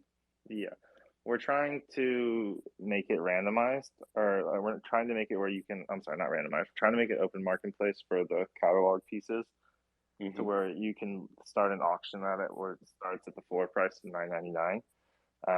But they're, we got the heads of their company working with devs to see if it's even possible to do.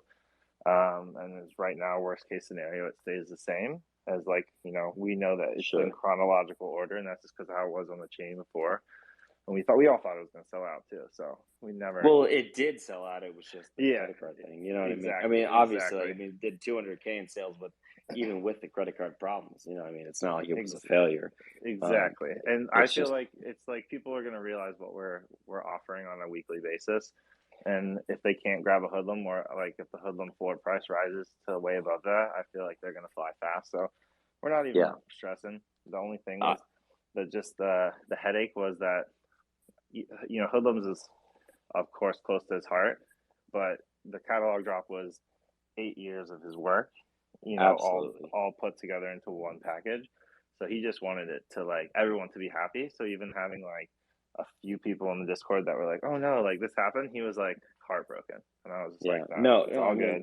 I think everybody that is involved with the Discord that was buying, at least that were involved with it, understood the situation. Yeah, all those things. I'm curious, too.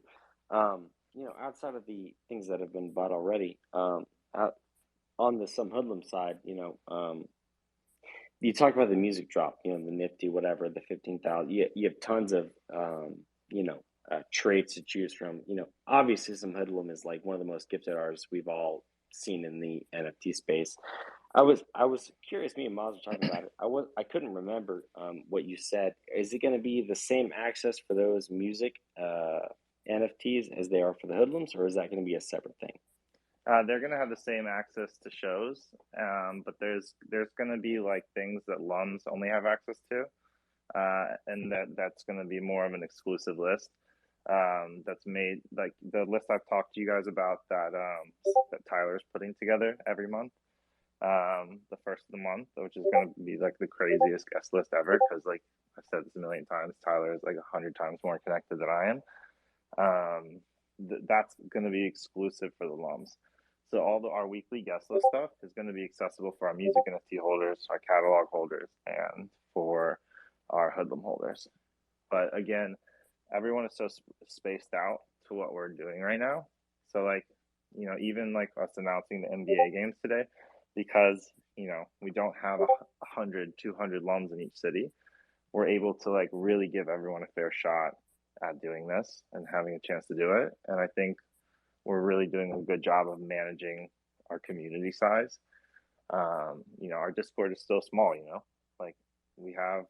There's 1,000 people in there, but there's a few hundred people that are the ones that are continuously talking every single day and driving the community as a whole. So I want to add in a whole nother section of people that operate like those 200 people, and that move and work and put together hanging with the Hoodlums podcast and do cool fucking creative shit that we as the creators behind the project see, and then make sure that we give back to y'all the same way you give back to us. So it's we're all learning. Did you just say the guest lists are going to get more crazy than they already are? Yeah, is that what I heard? Because the guest list released today was pretty wild. I mean, we do these weekly, right? That was my fault. Hey, go ahead, Brett. I'm sorry, Brayden. Go ahead. It's all good. So we put the weekly guest list together that will stay the same caliber, but also get better. I actually, funny enough, we got access to the Marias in Philly and Boston this weekend too, but he didn't text me back till later, so I'm gonna add those to the thing on a little separate ticket.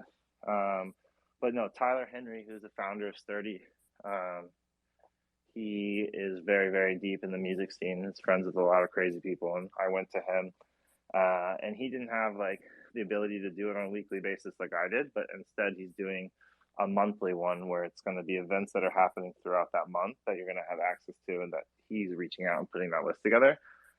And it's like, you know, we included NBA in our drop today, so it's going to be a lot more of that. It's going to be so many different types of sporting events, comedy, you know, music, massive festivals, massive arena shows.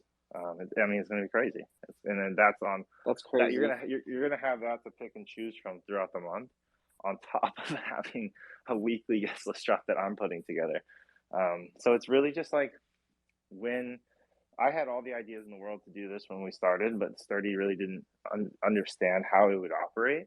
And now that we've kind of all are in sync and we've been doing it on a regular basis and it's been working really well, now that they're tapped in and adding their resources to it, it's going to be 10 times what it is now, to be real with you. It's like, I can't even imagine. But like Soho House doesn't offer this shit. Right. I was on a space earlier, and we were talking about how like lots of big brands and, you know, whatever it is, bigger established organizations, they're all like now waking up to the Web3 revolution and NFTs, all this stuff, but like they're not necessarily going to go out and make an NFT collection.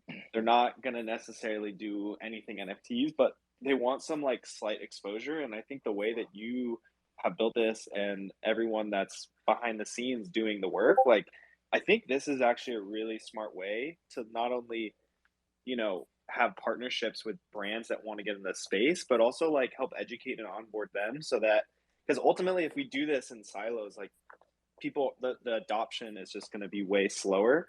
But if we work together and we bring, you know, the boomers along with us, like, and show the value both culturally and like whatever metrics they want to measure, like that's going to be the way that this whole ship, you know, moves forward. That's really dope. I never thought of it that way. We've had hundreds of brands hit us up, you know, over the last couple of months trying to work with us, but because he comes from this corporate Web2 world where, you know, even as a visual artist, when you're working for cool rappers or you're working for whoever, you're not able to execute your vision. You're executing somebody else's vision that they ask you to do. Right. Same thing with Amazon. So we're kind of like straying away. Our first collabs are definitely going to be major artists, big artists that we've respected and worked with in the past. And then certain cool like kind of things that fit into it. Like, for example, I guess I'll leak this, but like for our Vegas event, March 22nd, we have like custom Don P champagne bottles like wrapped in Hoodlums, and like that's like a cool partnership. That's that, wild. Like, us doesn't feel like we're, I don't know what the right word is, scheming. I don't know. We don't want to just take corporate dollars and slap it on there. We almost did a Fender partnership for the airdrop, but that didn't work out. But that also felt very natural. So like there are certain brands that we'll tap in with, but we're definitely artist music focused. You know, that just bringing those kind of people and creatives into the world. Yeah, the whole lifestyle.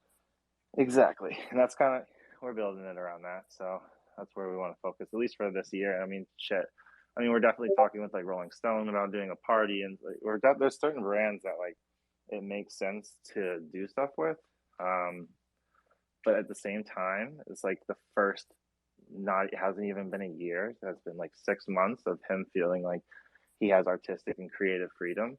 So it's kind of just like enjoying that for a little bit before diving into any sort of corporate work ever again. But yeah, that's shit. I mean, first and foremost, we listen to our community. We brought basketball tickets to our community, and I thought like that had to be done sooner than later. I kind of told everyone that it was going to happen. That made it seem like it was going to be further away, you know. But now it's going to be an almost weekly thing, so it's cool. We're going to spread out the tickets to multiple cities to make sure all alums that are, you know, we see who the most active alums are. And we know where everyone lives, you know. So it's like we're going to be planting tickets in cities where we know people are going to go, that are active in the community and aren't just in it for the wrong reasons.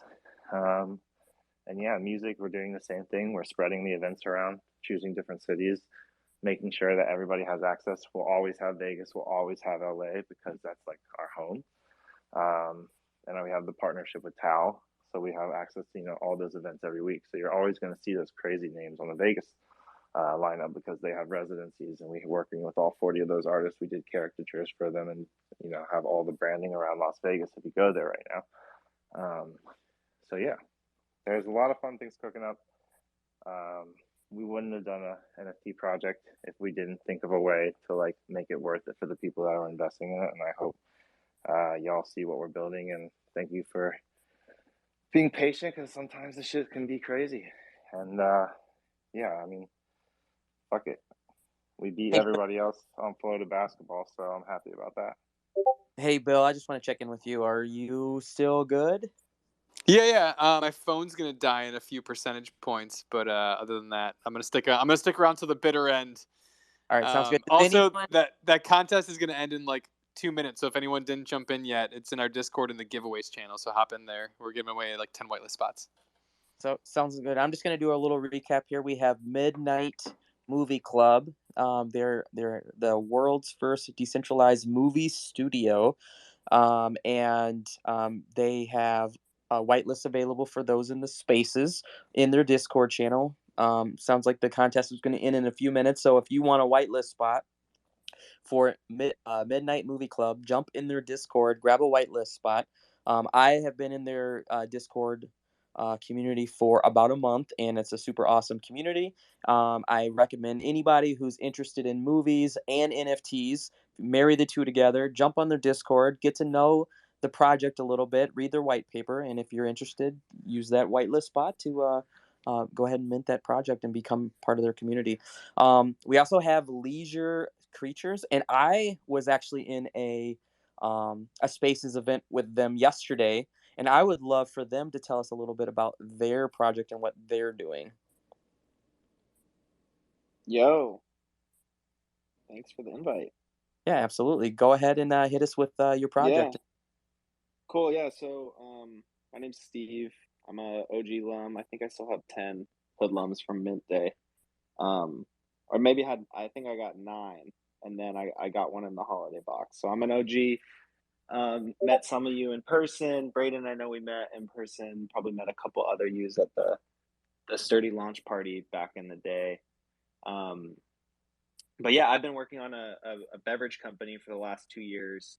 And essentially the way that the long and the short of it is we've created a hydration beverage for the creative community. So in the same way that Gatorade and Body Armor, Powerade, all of these companies have made, you know, hydration for athletes and exercise, we've created this for the creative community. So whether you're a photographer, a musician, a painter, an illustrator, a coder, or someone who's flipping NFTs, you know, innovative people, we've created this hydration beverage. And the reason why this is needed is 75% of Americans are chronically dehydrated. And then on the other side of the coin, the number one health concern of Americans, and predominantly younger people, is stress and anxiety. So our drink has electrolytes that are all naturally sourced, sustainable. We also have functional ingredients that help with your mental well-being, help you be less stressed, more focused, more creative. So I've been working on that for the last 2 years. And while I started working on that, I fell in love with NFTs through Top Shot, through projects like Atom Bomb Squad, obviously the Hoodlums, and realized that I could merge those two passions together. And so essentially what we're doing is we're creating the world's first co-created beverage brand. Everyone that owns our NFT is going to have stake in future decisions that the brand makes. So future flavors, future products, future collaborations, maybe with the Hoodlums, all different types of things. And you'll also get free product and lifetime employee pricing. So that's kind of like what we're doing as a business. And then the Leisure Creatures, this is our NFT character. That's that can character you see in my as our PFP. It was designed by 3 different artists. One of them is our illustrator for a package design. One of them is an insane 3D artist based in LA. His name's Colin Ozawa. I would link his Instagram. He's not too big on Twitter yet, but he does have an insane 3D animation NFT project launching later this summer. And then an art director who kind of brought it all together. And so we're going to be launching either at the end of this month, potentially early March, first week of March. We're trying to onboard a cross minting platform so that people can not only buy on Ethereum, but also buy with their credit card to help onboard new people to the space. I think that's a big reason why Flow is amazing, is you can just use a credit card. ETH, you obviously can't do that. But one of the cool things that we're doing a giveaway right now where people can actually create their own leisure creature. And I'm going to the pin tweet. Oh, sick. We just hit 900 followers. Thanks to whoever just followed us. We are doing there it is. It's pinned. We're doing a giveaway where basically you create your own leisure creature and you submit it to the sweepstakes. And the top 5 most voted on leisure creature designs are going to actually win those custom one-of-one NFTs, and we're going to mint them and airdrop them to you. So if you go check out that tweet that we have pinned at the top, you have a chance of winning your own design. And there's some pretty crazy ones. There's all different types of things. What we wanted to do is create traits that help manifest and personify different creative people. So you have different things like a camera in their hand, a paintbrush, barber shears, all different types of things that different creative people kind of can resonate with. So hip hop, Moz, MC, Elixir. I saw that you got a custom potion bottle, Elixir bottle. That's tight. I know you guys have been big advocates for us. But yeah, it's pretty fun. It's pretty addicting, that tool we created. So if you want to check it out, would appreciate it. Yeah, we're building something really exciting and fun. Wait, yeah, I actually did. I pinned the design that I did yesterday up top. So if anybody's interested to see kind of the designs that you can make from you crushed that one. that little contest that you have. Yeah. So that's the design I made. So go ahead and check out the Leisure project and create your own design.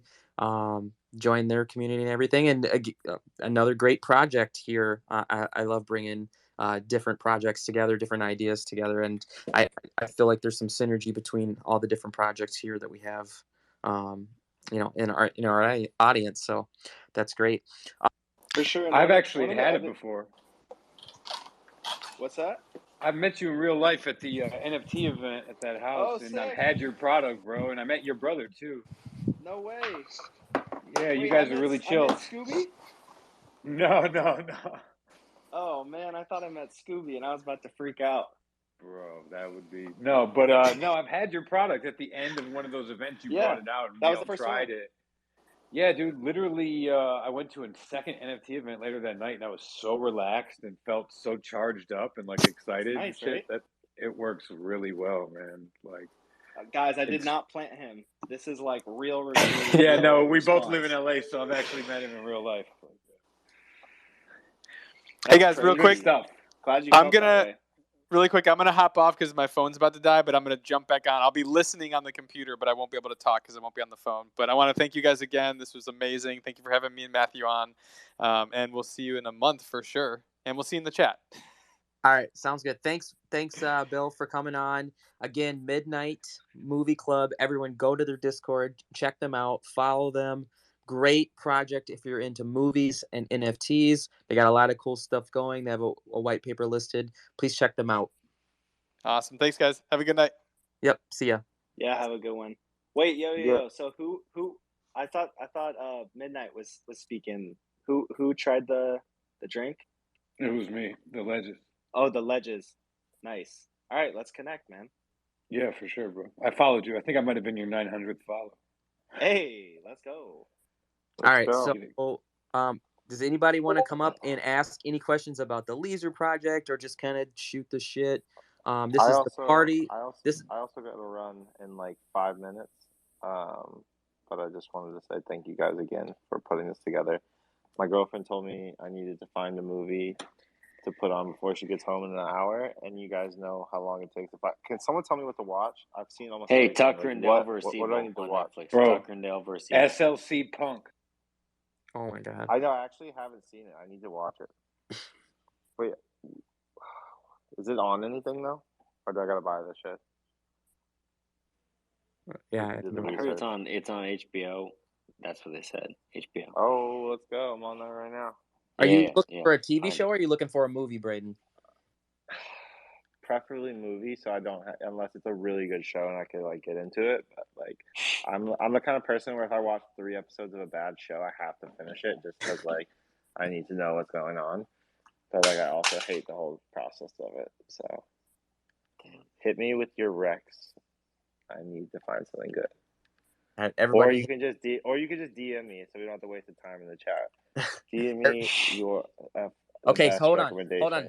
If anybody has any good movie reviews or suggestions for Braden, please request to speak right now.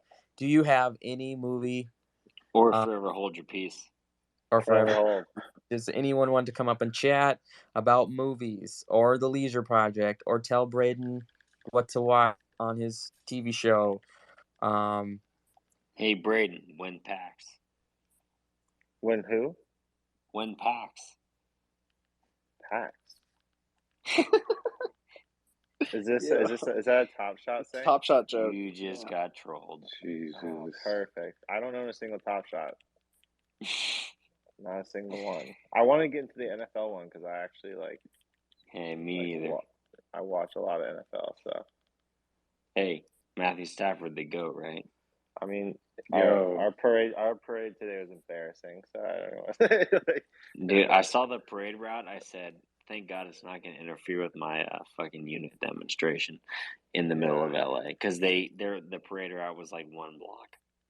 Yeah, it was small, and there wasn't that many people. But LA also has so many teams, and like everyone's a Lakers. How many Super Bowls though? I know, dude, right? It was like, hey, if 30,000 people can make it, great. If there not, there were so many pissed off people from Cincinnati in my neighborhood on Monday. So it was funny. I was like, whatever. I'm a Ravens fan, die hard. So like, even being out here all the time, it was hard for me to like truly care. But I mean, it's exciting for the city for sure. We're Ravens for life. For sure. But yeah, everybody, thank you so much. Fucking got the 3 best hosts we ever asked for. Elixir, so glad we could get back to you today. You've done so much for our community. Everybody, about to make my leisure creature tonight if I still can. Wedges, thank you for everything you do. OG, that was some crazy rapping skills. What the fuck? Hip hop. Like when you hit 5,000 followers, you're gonna have to do that in here next time. 5,000 followers, hip hop. Hip hop's rapping in the Twitter Spaces. And at hip hop's 10,000 follower, Sexy is rapping in the Twitter Spaces. So yes, let's do it. I'll come back. Hey, ready. don't forget to invite me. So ready. You have time to write it out. I've got like at least how long hip hop? I don't know. Who knows? I mean, I could go to 0 followers. But you got to rap over that Shawn Michaels shit, though. Oh my God. I'm going to run a promotion on his account tonight. He's going to be at 5,000 in the morning. Yeah. Also, sounds good to me. We'll have our FAQ sheet tomorrow afternoon, and hopefully that can answer a lot of everybody's everyday questions, especially new people to the project. Anyone that is new and is hearing about this the first time, everybody that's up here speaking, knows just as much as me because I tell everybody everything in real time. So if you ever have questions, I trust all these people. They're, our family at this point. And yeah, I can't wait to wake up tomorrow and keep building on this shit. We're already working on what's coming next week. So, hope everybody gets to go to some of these events this weekend. And yeah, can't wait to announce the basketball ticket giveaway winners. So let's fucking get it and have a good night. DM me some movie recs. I'm on this shit right now. HBO, I've already seen literally everything. I'm fucked. So have a good night, Braden. Peace. All right, so I'm going to transition this. I have a couple giveaways to do. I know that there are a few people in the audience here that are here for Top Shot. So if you are here for Top Shot and you entered my giveaway, can you throw up like 100? Here I'm looking through the crowd and just seeing if there's anyone here. Top Shot people. Did you throw up 100? No hundreds? Nobody wants a Top Shot? Oh. Let's see. Okay, I got two of them. Okay, so hold on. RT, can okay, so I have RT and Kareem. Can either one of you come up to speak? If you can come up to speak, raise your hand. Okay, too many hundreds. Okay, only RT and Kareem. Can you speak? Do you know how to raise your hand in the audience? Raise your hands. I don't see any hands. Here, I'm gonna request. You might not be able to do hands from the audience. Can you do hands from the audience? Yeah, you can. Here we go. He did in hand. Okay, so I just requested. Here, whoever comes up to speak is gonna win a top shot. Let's see, who was it? Okay, RT, hit me. What's going on, my guy? Yo, what's up, hip hop? Hey, you get your choice. Do you want a Donovan Mitchell? Do you want a I know who you're gonna probably pick, but do you want a Donovan Mitchell? Do you want a Ja Morant? Or do you want an Anthony Edwards game recognized game? Oh shit. I don't know. You can surprise me, but Ja or Ant sounds kind of nice, to be honest. Your choice, dealer's choice, my friend. Is you get the pick. You came up first. You get the pick. Let me get Ja. Okay, so let me get you down. Actually, no, I want Ant. I want Ant. Ant. Okay, Anthony Edwards. Yeah. Okay, and what's your top shot? It's RT, like ITS RT. I tell you what, you just DM me your whatever your top shot name is, and I will send you the Anthony Edwards. I don't know if I might be able. I might not send it till in the morning, but you'll definitely get it. For sure. Good looking out, man. Yeah, just no problem. Just you're welcome to keep speaking if you want, but otherwise you can just DM me your top shot, and you'll get that Anthony Edwards either tonight or in the morning. For sure. But hey, I gotta follow up on my tweet from yesterday after I tweeted saying like everyone needs a friend like you. You said you'd be working on. That was you. Dude, yeah, see, that's me, dude. I didn't put the two together, but I knew that I was giving it to a good person. So I'm glad. For sure. I appreciate that. Thank you for the sentiment. Yeah. All right. Thank So we got you, man. Yeah, absolutely. So we got Kareem. Kareem, how's it going?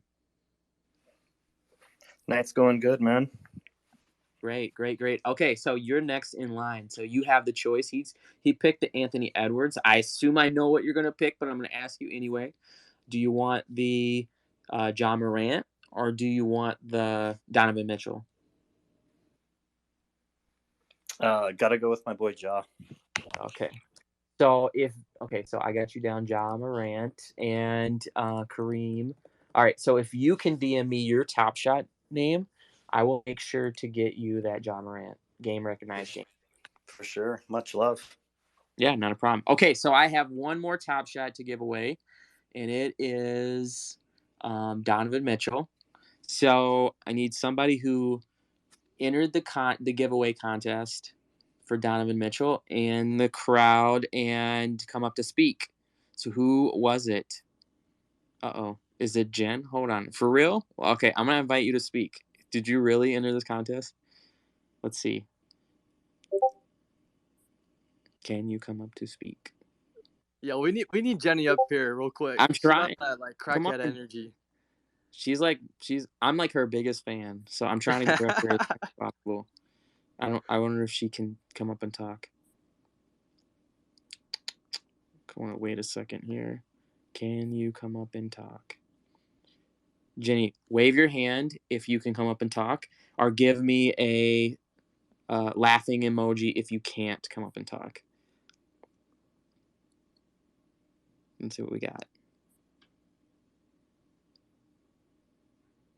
And I see no emoji. Oh, there we go. She cannot talk. Oh, that's so sad. Okay. Well, just know that we love you, and you're like my favorite person to follow on Twitter. So there you go. Who else? Who's in Top Shot here? I see some top shotters, but they're not. Coach, I see you down there. I know you enter like everything I have. Coach, can you come up and talk? Let's see. Can you come up and talk? Okay.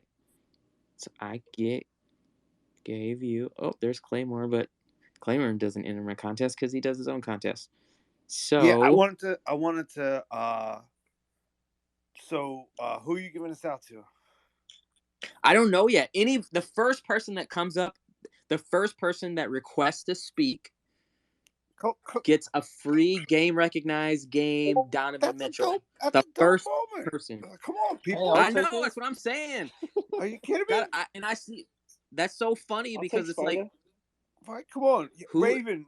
I see Gina. Come up. Gina, come on. Who? Hold on. Let me. Anybody. Let me invite Gina up. I know Gina does Top Shot. Hold on. I know. I don't know if she can come up top. Everyone does Top Shot besides Braden. Who does Top Shot? Okay, hold on. This guy wants to speak. Let me see. Adds a speaker. Hello, Christopher. Is it Christopher? Yeah, how's it going, man? How's it going? You're following 6 people and you have 1 follower. So you started Twitter in 2021. How's it going? I'm a bot. That's why I don't have that many followers. He's a Russian bot too. You can tell by his voice. Yeah. So how's it been being a bot? How would you tell us about the bot life? Yeah, well, I eat gasoline for breakfast.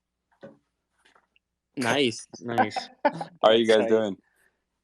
Good. What's up, man? Nothing much, man. Just finished balling? Are you in Top Shot? I am, yeah. My Top Shot is Tercero. Okay, did you enter my contest previously? I entered a couple contests. I'm not sure if I say yes. Listen, I think Tezorio.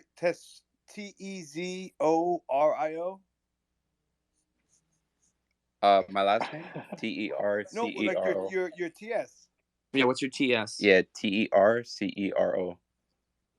Okay, I'm gonna go look. If you enter my contest previously, you will get.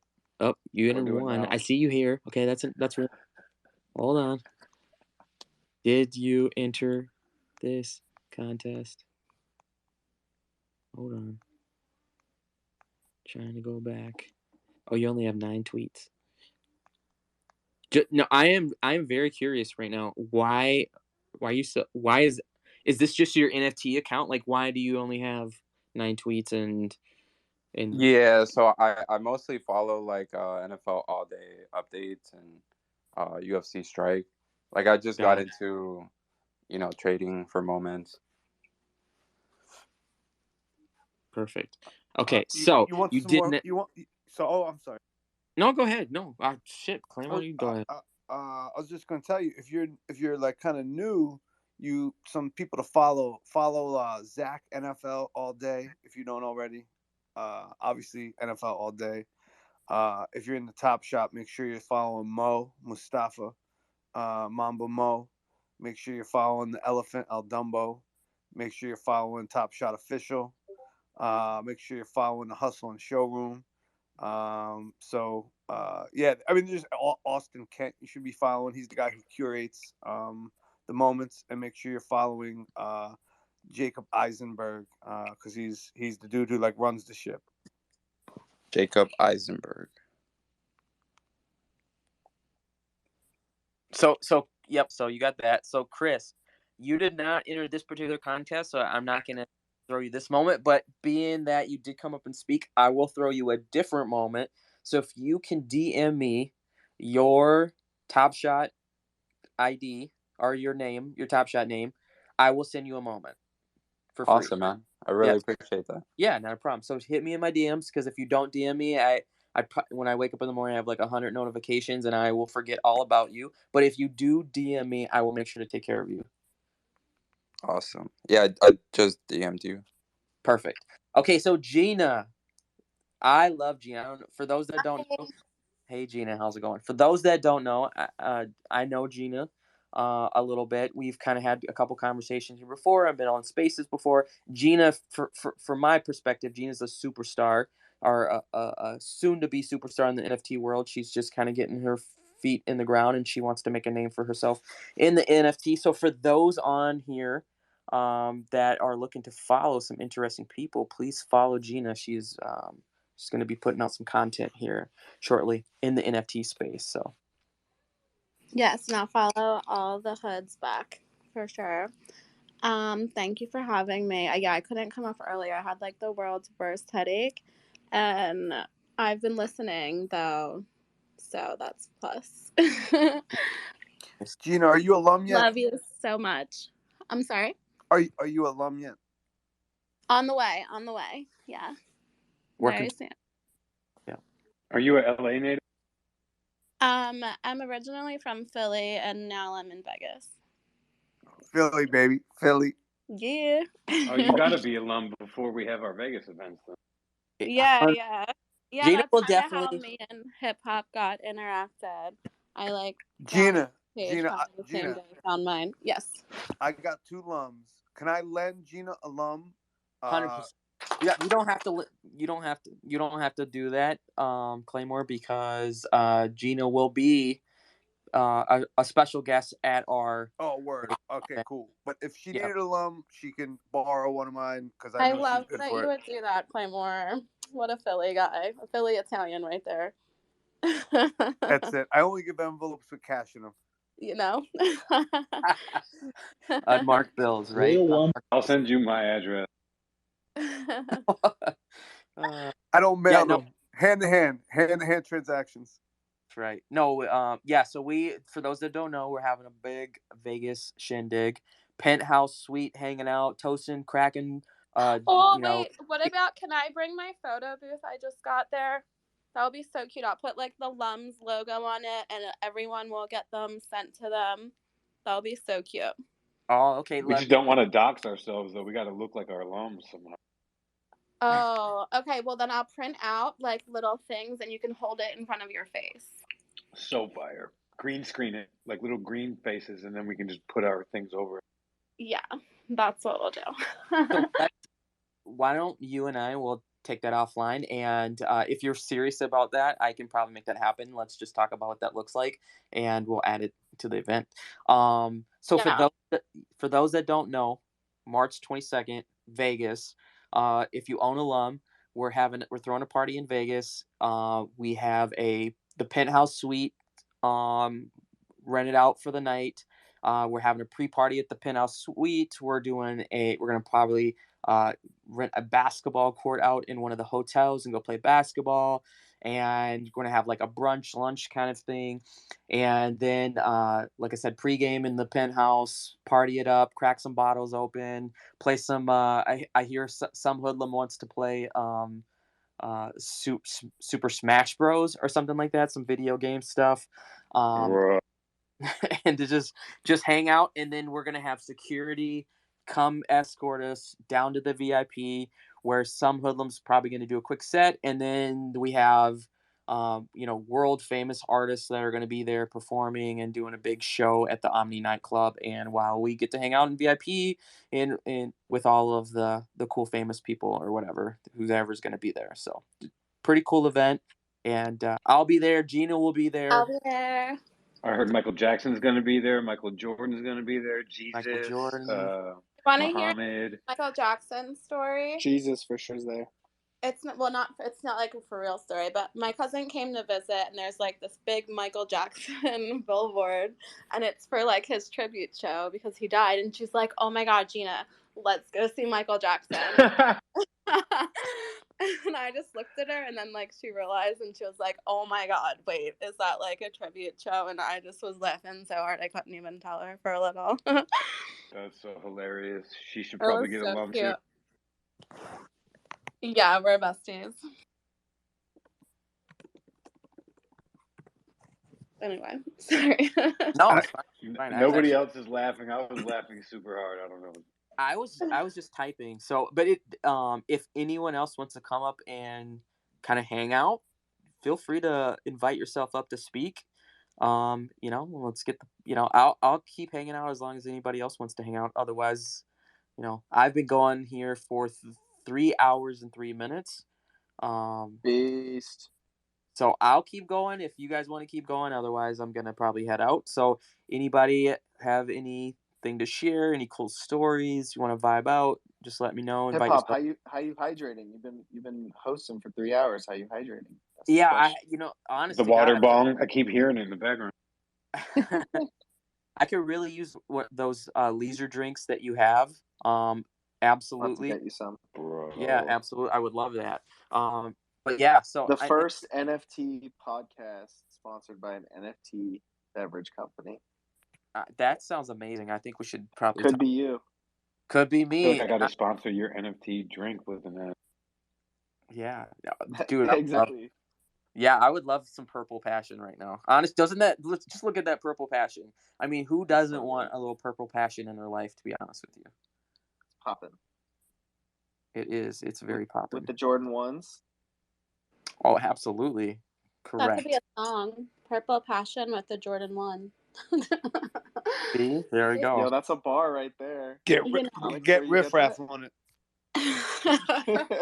He's got the riffraff shades for sure. Tiptoeing them. We called that those sunglasses. We called those the Fast AFs. Yes. Nice. But riffraff might have been better. Leisure. Are you? Do you want to come to Vegas and hang out? So I will definitely be in Vegas. I don't know if it's going to be the first one. The reason why is just kind of like timing with our production facility. If they'll ever finish, we were supposed to sign it a week or two ago, but they need to edit a couple of things in the contract, and they're just being really slow with it. So they are going to be in Vegas. So the plan was originally to actually do that production run the week leading up to that first Vegas show, but it's going to probably be the first week of April now. But yeah, we'll be in Vegas for sure. I actually have a convo with Connor from Sturdy to talk about like the future and like how we can partner together. So, nice. So we'll see. Perfect. But yeah, not this first Vegas show, but I'll be in Vegas for sure. I literally live in Vegas, so like all of the events I see very often, but what you guys are doing is like honestly very different. Like I'm not even just saying that, but I'm like actually excited to go because I go to a lot of events out here, and you guys got your shit together. I'm super stoked. Honestly, if you're someone that's into NFTs and you live in Vegas, like, and you don't own a Lum, like you're just throwing money out the door. Like, how are you not? She probably gets in without having to. She probably already gets in, bro. Doesn't need NFT. But there's probably some bros out in Vegas that are into NFTs and don't even know about the Hoodlums. So I think that's going to be a huge thing, like seeing Hoodlums at the airport, Hoodlums at all the events and casinos. Like, yeah, I think in the that's great awareness. Like eventually it's gonna definitely become a thing because right now there's like promoters and stuff, right? And they have to get people into the club. But I think if you had one that was to get them an NFT to get in all of them, I mean, it would be a no-brainer. But that'll come. That will come. That's like the new thing on Tinder. Like if you don't have a Hoodlum, like I'm not swiping right. You're getting the wrong swipe. Pass. Oh my god. All right. I've never actually had a Tinder, but I heard it goes down on Tinder. I've had other ones. I don't even know what Tinder is. Somebody explain it to me. Hold on, Gina. Tell us a story. Okay, I have like a really good story, but I don't know if I know you guys enough yet, but I also don't care because like I am who I am because this is like the ultimate dating story. Like not Get at it, Gina. Come on. Okay, I'm going to tell you. It's so good. So I was engaged. I was with my ex for 7 years, and then I moved to Vegas. And I was like, lonely, and I'm like, I just need to like text somebody. Like I actually didn't want to like date someone, but I'm bored. So everyone's telling me about these dating apps, and when I started dating, there wasn't dating apps. So I download Bumble. I go on it.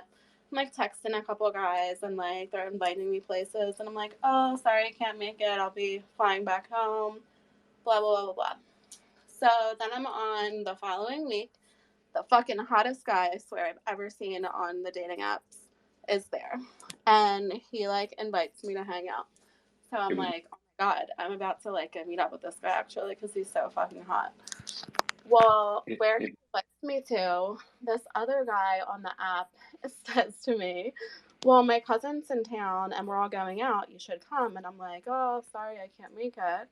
And then he says, well, I'm visiting my cousin and you should come out. And I'm like, is your cousin on this app? And he's like, I don't know. And I'm like, is his name such and such? And he's like, yeah. And I'm like, okay, great. Like, his cousin and him both, I was like messaging at the same time, invited me. And I just like almost died. And he's like, well, you're gonna like have to come out and like figure out who you want. And I'm like, well, obviously I want this guy. Like, I don't even give a fuck about his cousin. So I went out and met up with the guy, and his cousin hates me to this day. And the cousin's like the one that lives in Vegas. So I see him, and he like gives me all these fucking looks all the time, and I'm like, dude, get over it. Like, I don't know what to tell you. And that's my first experience on a dating app. It hasn't been going great since. Oh man. Wow.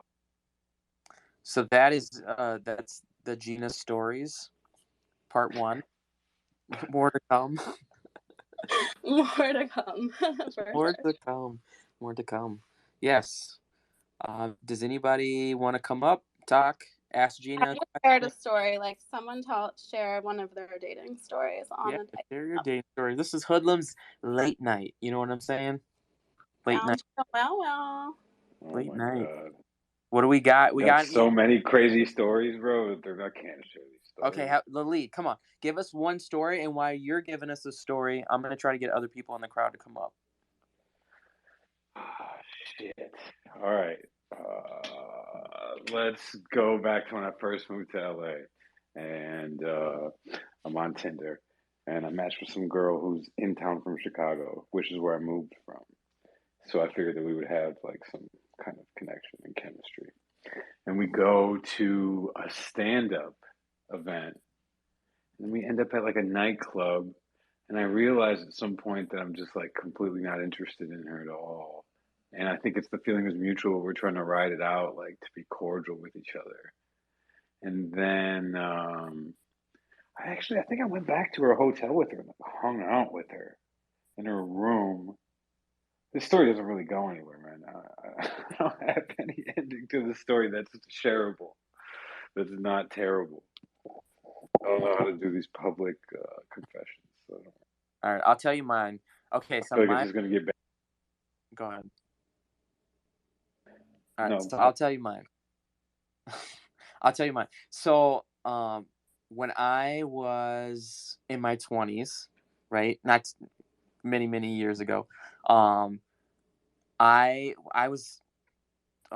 worked for a record label, and I was rapping, and I thought I was a big deal, right?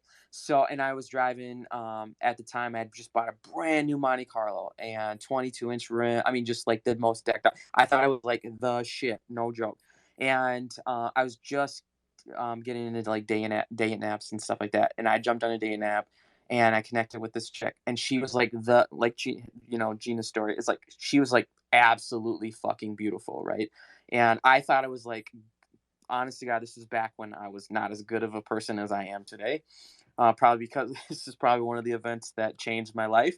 Is, I went, I picked her up, and like, I think I'm just like, super special, right? So I'm like picking her up, and like, how do you like my car? Blah blah blah.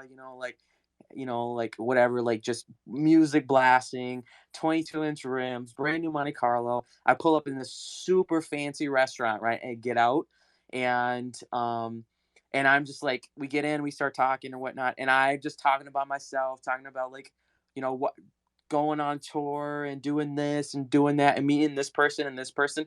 And I can just tell she's like totally like fucking not feeling it, not totally disinterested. And I was like, what the fuck? Like, why doesn't this chick like me and whatnot? And then I go to the bathroom, and I come back, and she says, hey, my mom's got, I can't remember what her excuse was, but it was super like, hey, I can't even like sit here and talk to you like through the rest of this conversation. Can you bring me home? Like, and like totally like crushing, like seriously, like what the fuck? And I get back, and I go, and I'm about to drop her off, and I go like, what happened? And she's like, you were a dick. You're like, you seem like a nice person or whatever, but like I'm just not interested in a person that's like all into themselves, and like I'm just not interested whatsoever. And it was like really like at the time, it was like the first time in my life I was like I learned a very valuable lesson in like, at least in like dating and like meeting women and stuff like that. And, just like how much value it is to like listen to another person and like listen to like what they have to say and like their interests. Like I'm not that interesting of a person. It's like, who wants to listen to me talk for like 3 hours and like not allow another person to like share their story and like get to know them? Like the whole purpose of like dating and get to know somebody is like literally like listening to like their side of things and like getting to know them as a person and like connecting with them and stuff like that. And like that is just like from that moment on, like the way I approached dating and like just meeting women like completely changed from that point. So that's my story. So good. I'm so proud of you. Yeah, so. Really sweet. We've all been there. I've totally had my ego hurt plenty of times. All right. Anybody else? So this is late night, date night with the Hoodlums. That's what it's turned into. Please, anyone wants to come up and share, anything that they want to come up and share, please request to talk. Come up, come vibe with us, come talk with us. Does anyone want to share, other than coffee, because I'm tired, a good natural way to get rid of a headache? Because I'd love to hear that. Water. Yeah, I've been drinking water. I like never get headaches either. I don't know why. I have such a headache. What else other than water? Is Headaches that all? are usually a first symptom of this Omicron variant. Just to I scare the haven't shit up. gotten COVID yet, and I just don't think I'm gonna get it. Now I'm wondering.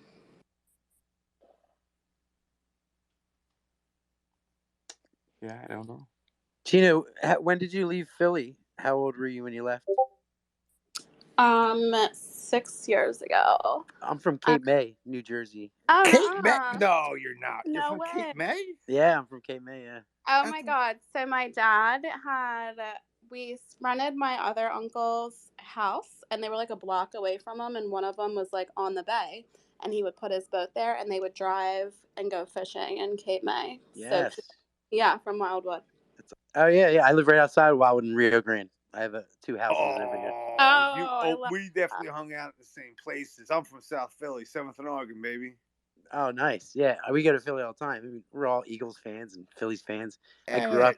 Like when I go to Wildwood with my my family, my wife and my daughters, my mom and my sister go. They always go for a day to Cape May because they need a break from the beach. It's like where they go to relax. You got to. They got the good restaurants, all the Victorian homes, and cool vibe. It's pretty. It's a very pretty town. Bar hopping. Yeah. It's the cutest town.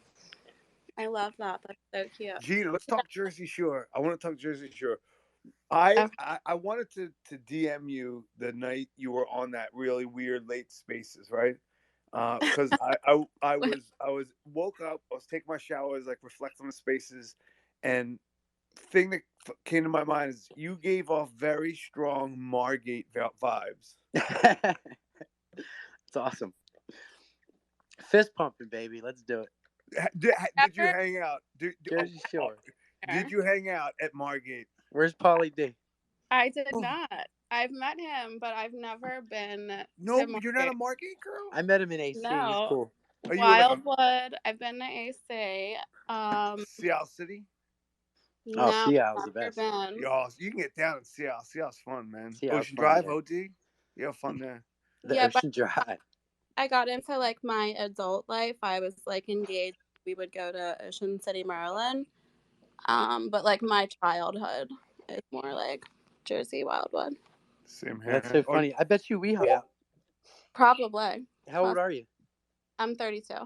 I'm 40. Yeah, we were a little bit. I'm bit older than you. I'm 41. We definitely hung out. Oh, we definitely hung out then. Yeah. Did you ever go to the Stardust back in the day in Wildwood? Yeah, or in the Rockadero and everywhere. The Trocadero. Yeah, Trocadero. Yeah, of course. Oh God. They used to throw raves at the Stardust back in the 90s. I used to be part of a breakdancing crew that used to go there. You're a B-boy OG. Look at you. Do you I was rapping earlier. You guys missed it. Oh, I heard it. Oh, you were here. Okay. I was here. Oh, yeah. I noticed your profile picture. It stands out. Yeah. It's like the only non-NFT profile picture. I know. I don't like that you guys don't like have your photos actually, but I mean, I get it. I gotta rep my vamp. He's like an influencer of his own. I've seen people that do like the half one, and I'm like, okay, but like, you know, I want like an NFT that looks like me. So I actually had one. Get you a lady loan, Gina. Yeah, and then I can like half it. That'd be cute. But then I want people's faces, you know. Are you into NFTs or crypto? I'm into both. But I just started in NFTs. Nice. Like literally like a couple of weeks ago. Oh, cool. Yeah, you're gonna fall in the rabbit hole. Once you get in, you're like, it's crazy. Like I started with crypto. I love crypto. You know, for NFTs. They're addictive. Discord is insane. Yeah, like I started in I guess July. I had already bought some like crypto because I was just like sitting on it as an investment or whatever.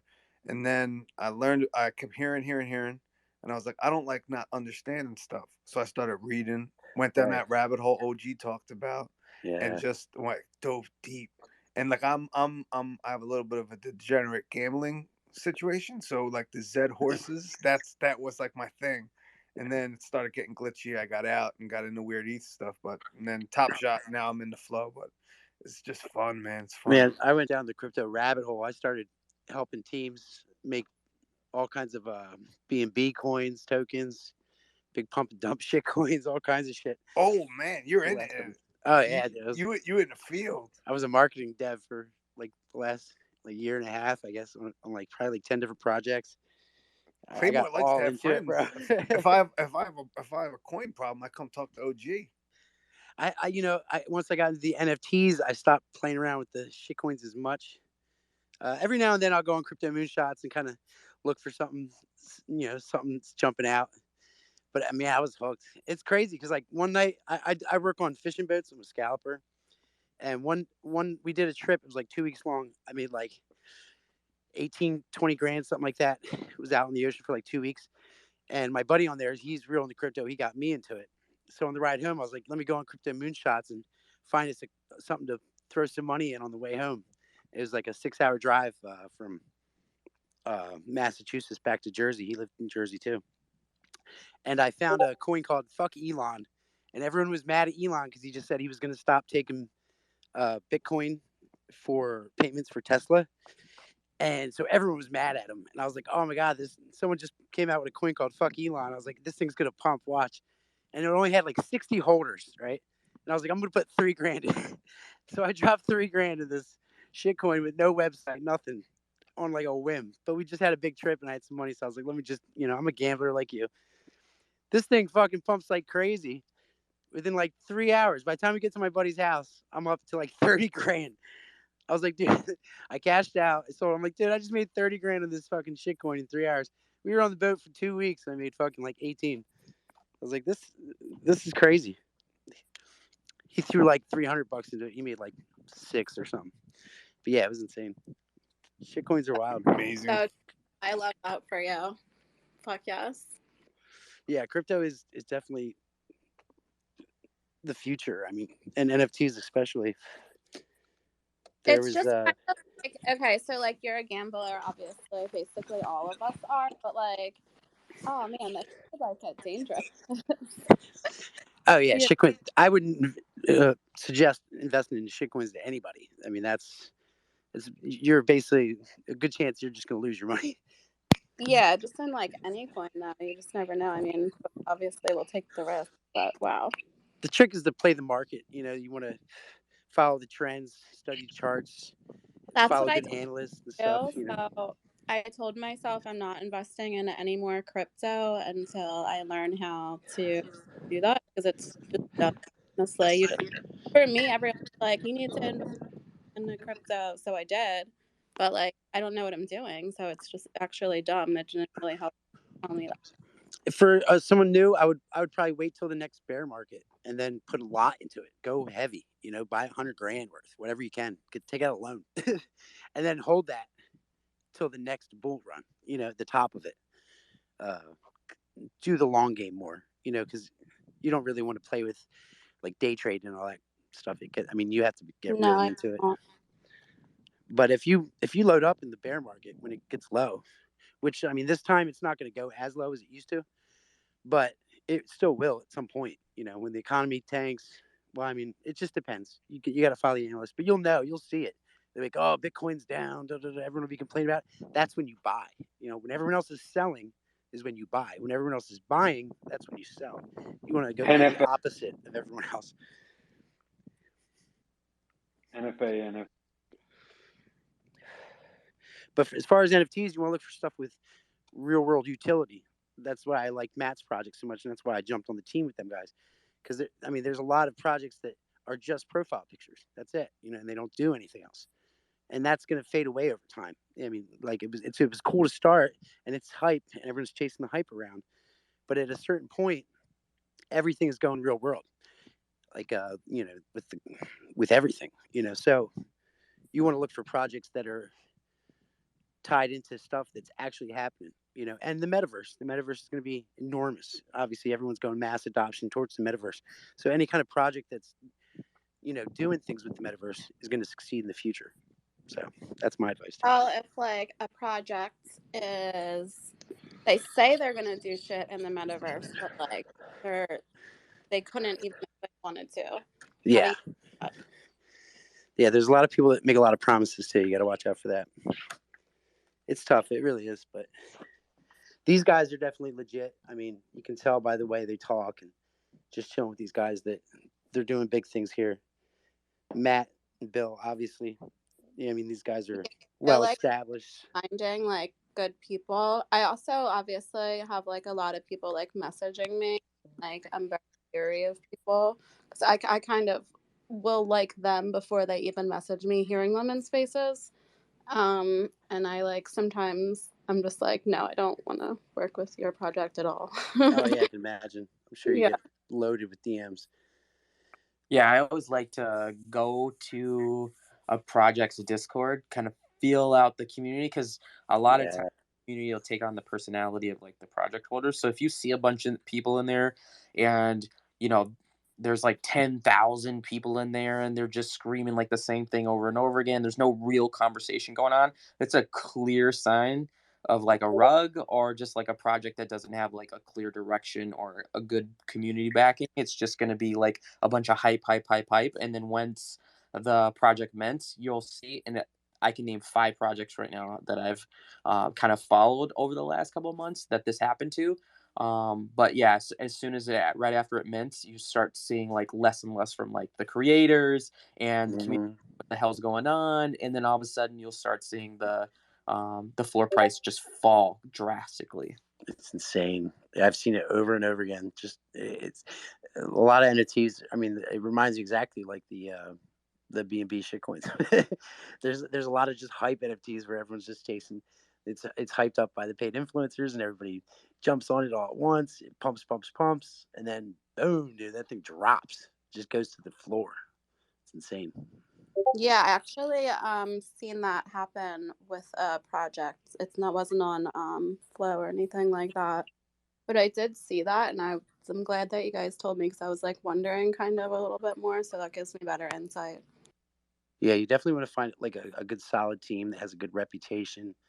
That's another reason why I bought my Vamp, like the SVS devs. They're Wolf and them guys with Latency Labs. They're real tight with 888 in the inner circle. He does all the contracts for them. These are people that aren't just going to disappear tomorrow, stuff like that. So you got to do a lot of research too. Good stuff. Thank you for that. I appreciate it. Yo, I'm about to slide. I really want to say thank you, Hip Hop. Damn, you just changed your picture, bro, to your real picture?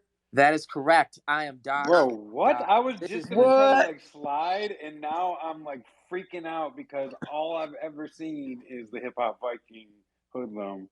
You fucking with me, man. I was just going to get off here, and now I'm not going to sleep right. Yeah, You're destroying my world. I mean, awesome, I'm gonna be in Vegas. You guys are gonna see my face, so I mean, there's really no point to have it. I Yeah, wanted to real wait until I pictures. tried to put voices to faces in Vegas. I was going to try to guess who's Mars in real life, and like, I guess it would have What been if fun. I like Go didn't ahead. look like how I looked? Wouldn't that be kind of funny? That would be you hilarious. said what?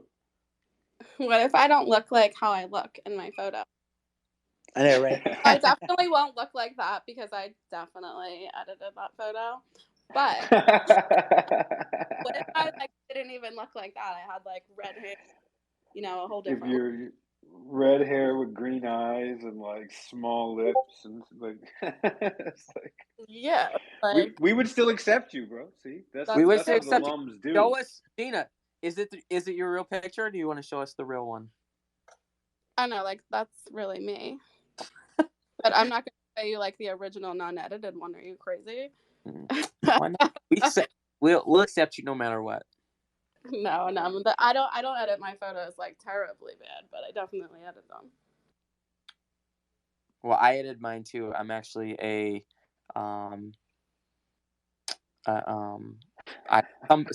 somebody else. If anyone needs their photos edited, though, for their dating profiles, I have had plenty of my guy friends send me them, and I edit them, and they're like, wow.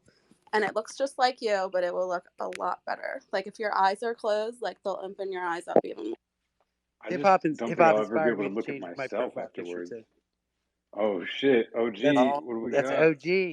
Let's see, OG. Oh shit. Oh shit, OG in the house. We're some good-looking motherfuckers up in this fucking spaces. Let's go. Man, Speak for yourself, bro. No, I'm Yes, hell yeah. I've been doxxed a bunch of times, so I just, you know, it's not really anything new. Hip hop is starting a dangerous trend, bro. I share pictures of my family and stuff in SBS chat and MMC chat. I don't even care. Well, OG, why don't you tell us? I'm very curious. How did you get connected with Matt and his team? Well, they did a Scream movie night with SVS when they first launched, like their very first night. And Bill had been in the lair. He bought in a long time ago, and I noticed his comments and stuff. You know, we kicked it a little bit. I'm a big like community leader in the lair. I do Twitter Spaces and stuff with them guys. I've been offered roles, but I work on the boat, so I always turn it down because I couldn't really devote the time to it that you know would have took. You know, but yeah, so everybody knows me in the lair. And so when they came over with the Scream movie night, I was like, oh man, this is amazing. Let's all go over there and watch Scream with Matt Lillard. Everybody loves Matt. Obviously, you know, he's freaking like a, you know, cherished like national treasure. So I was like, let's go chill with this guy. And when I heard about their project and they went on about what they wanted to do, I was like, man, this is amazing. Like I need to do whatever I can to help these guys, you know, because, you know, I know they're also pretty new in the space and I have some really good connections with the devs. I'm really tight with the SVS devs, and I knew that they could help them, you know, so I reached out to Ryan and Wolf and them, and I was like, you know, these guys are amazing. What they're doing is amazing. You know, they love our project. They love the Vamps. You know, let's go all the way with these guys.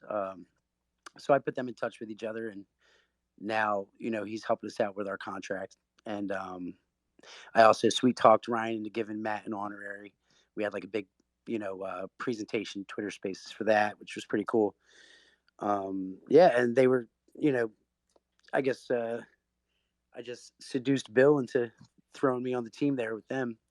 And I do a lot of marketing stuff, so I knew I could help them, you know, kind of behind the scenes and help with collaborations and being with my Vamp in the lair a lot and doing the karaoke stuff. I would have to reach out to other projects anyway.